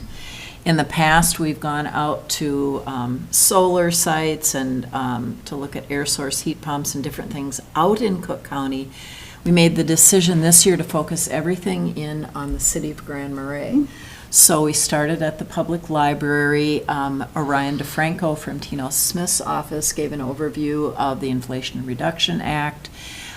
We had information shared from the city of Duluth and talked about all the different kinds of rebates that are available, whether they be through Arrowhead Electric, the state of Minnesota, the Grand Marais PUC, but a real informative piece on rebates and what could be done at your home. And then set out on a tour, and we looked at air source heat pumps in the library, went down to North House, went to a residence location who had just done some energy installation, but it was a real nice community event. I believe 28 individuals attended on that Sunday. And the Cook County Historical Society has been very busy this fall. They had their volunteer and member drive. And Tim Cochran spoke a little bit about his book at that gathering. Then there was the Heritage Gathering, the Lumberjack Bash that was up Yonder, and there was a presentation by local logger Marco Good on that evening. And they've had plein air and harbor history tours and just a really, really busy fall. And then, just to remind the public, as well as our board, that this Thursday, Visit Cook County and the Cook County Chamber are sponsoring the Fall Gala. And that'll be at 5 p.m. at Up Yonder. I think they are sold out of tickets because it's a little smaller venue than in Grand Portage, which held the event last time. But there will be tours around the county. They're going to Let's see, it'll be Senator Hoschild, Representative Scraba, and Ida Rakavina from IRRR, who will be attending, and they are going to visit Switchback Village, the location of that 51-unit apartment complex. They'll be going to the EDA Business Park, looking and talking about how things are going there, and also look at the Cook County Historical Society's site for archival storage located there. They're going to go to North Shore Waste, to the transfer station, and talk about their bonding efforts. Here, they'll have a discussion about our bonding, and then we'll have an opportunity to visit with Administrator Yorkie and Sheriff Allison at the Law Enforcement Center. And lastly, we'll, at the end of the day, be at the Coast Guard Station where Bobby Deshaw and Sheriff Allison will talk to them about future needs at the Coast Guard Station. So Thursday will be a very, very busy day for that group. And that would be it for my report. So we have lots of other meetings coming up that are listed. We have our sales tax comparison. Sorry, Madam Chair, I believe the Parks and Trails Commission meeting is not today. It is, and it would switch to every other month, so I think it's November. Just wanted to clarify for anyone watching and seeing that agenda there, or that. Thank you. That notice. All right, very good. We'll check to make sure that that is accurate. So I'll make that check, and then we have our sales tax comparison, and with that, is there a motion to adjourn? So moved. Thank you, Commissioner Mills. Is there support? Support. Thank you, Commissioner Hawkins. We have a motion and support. Any further discussion? All in favor? Aye. Aye. Opposed? Motion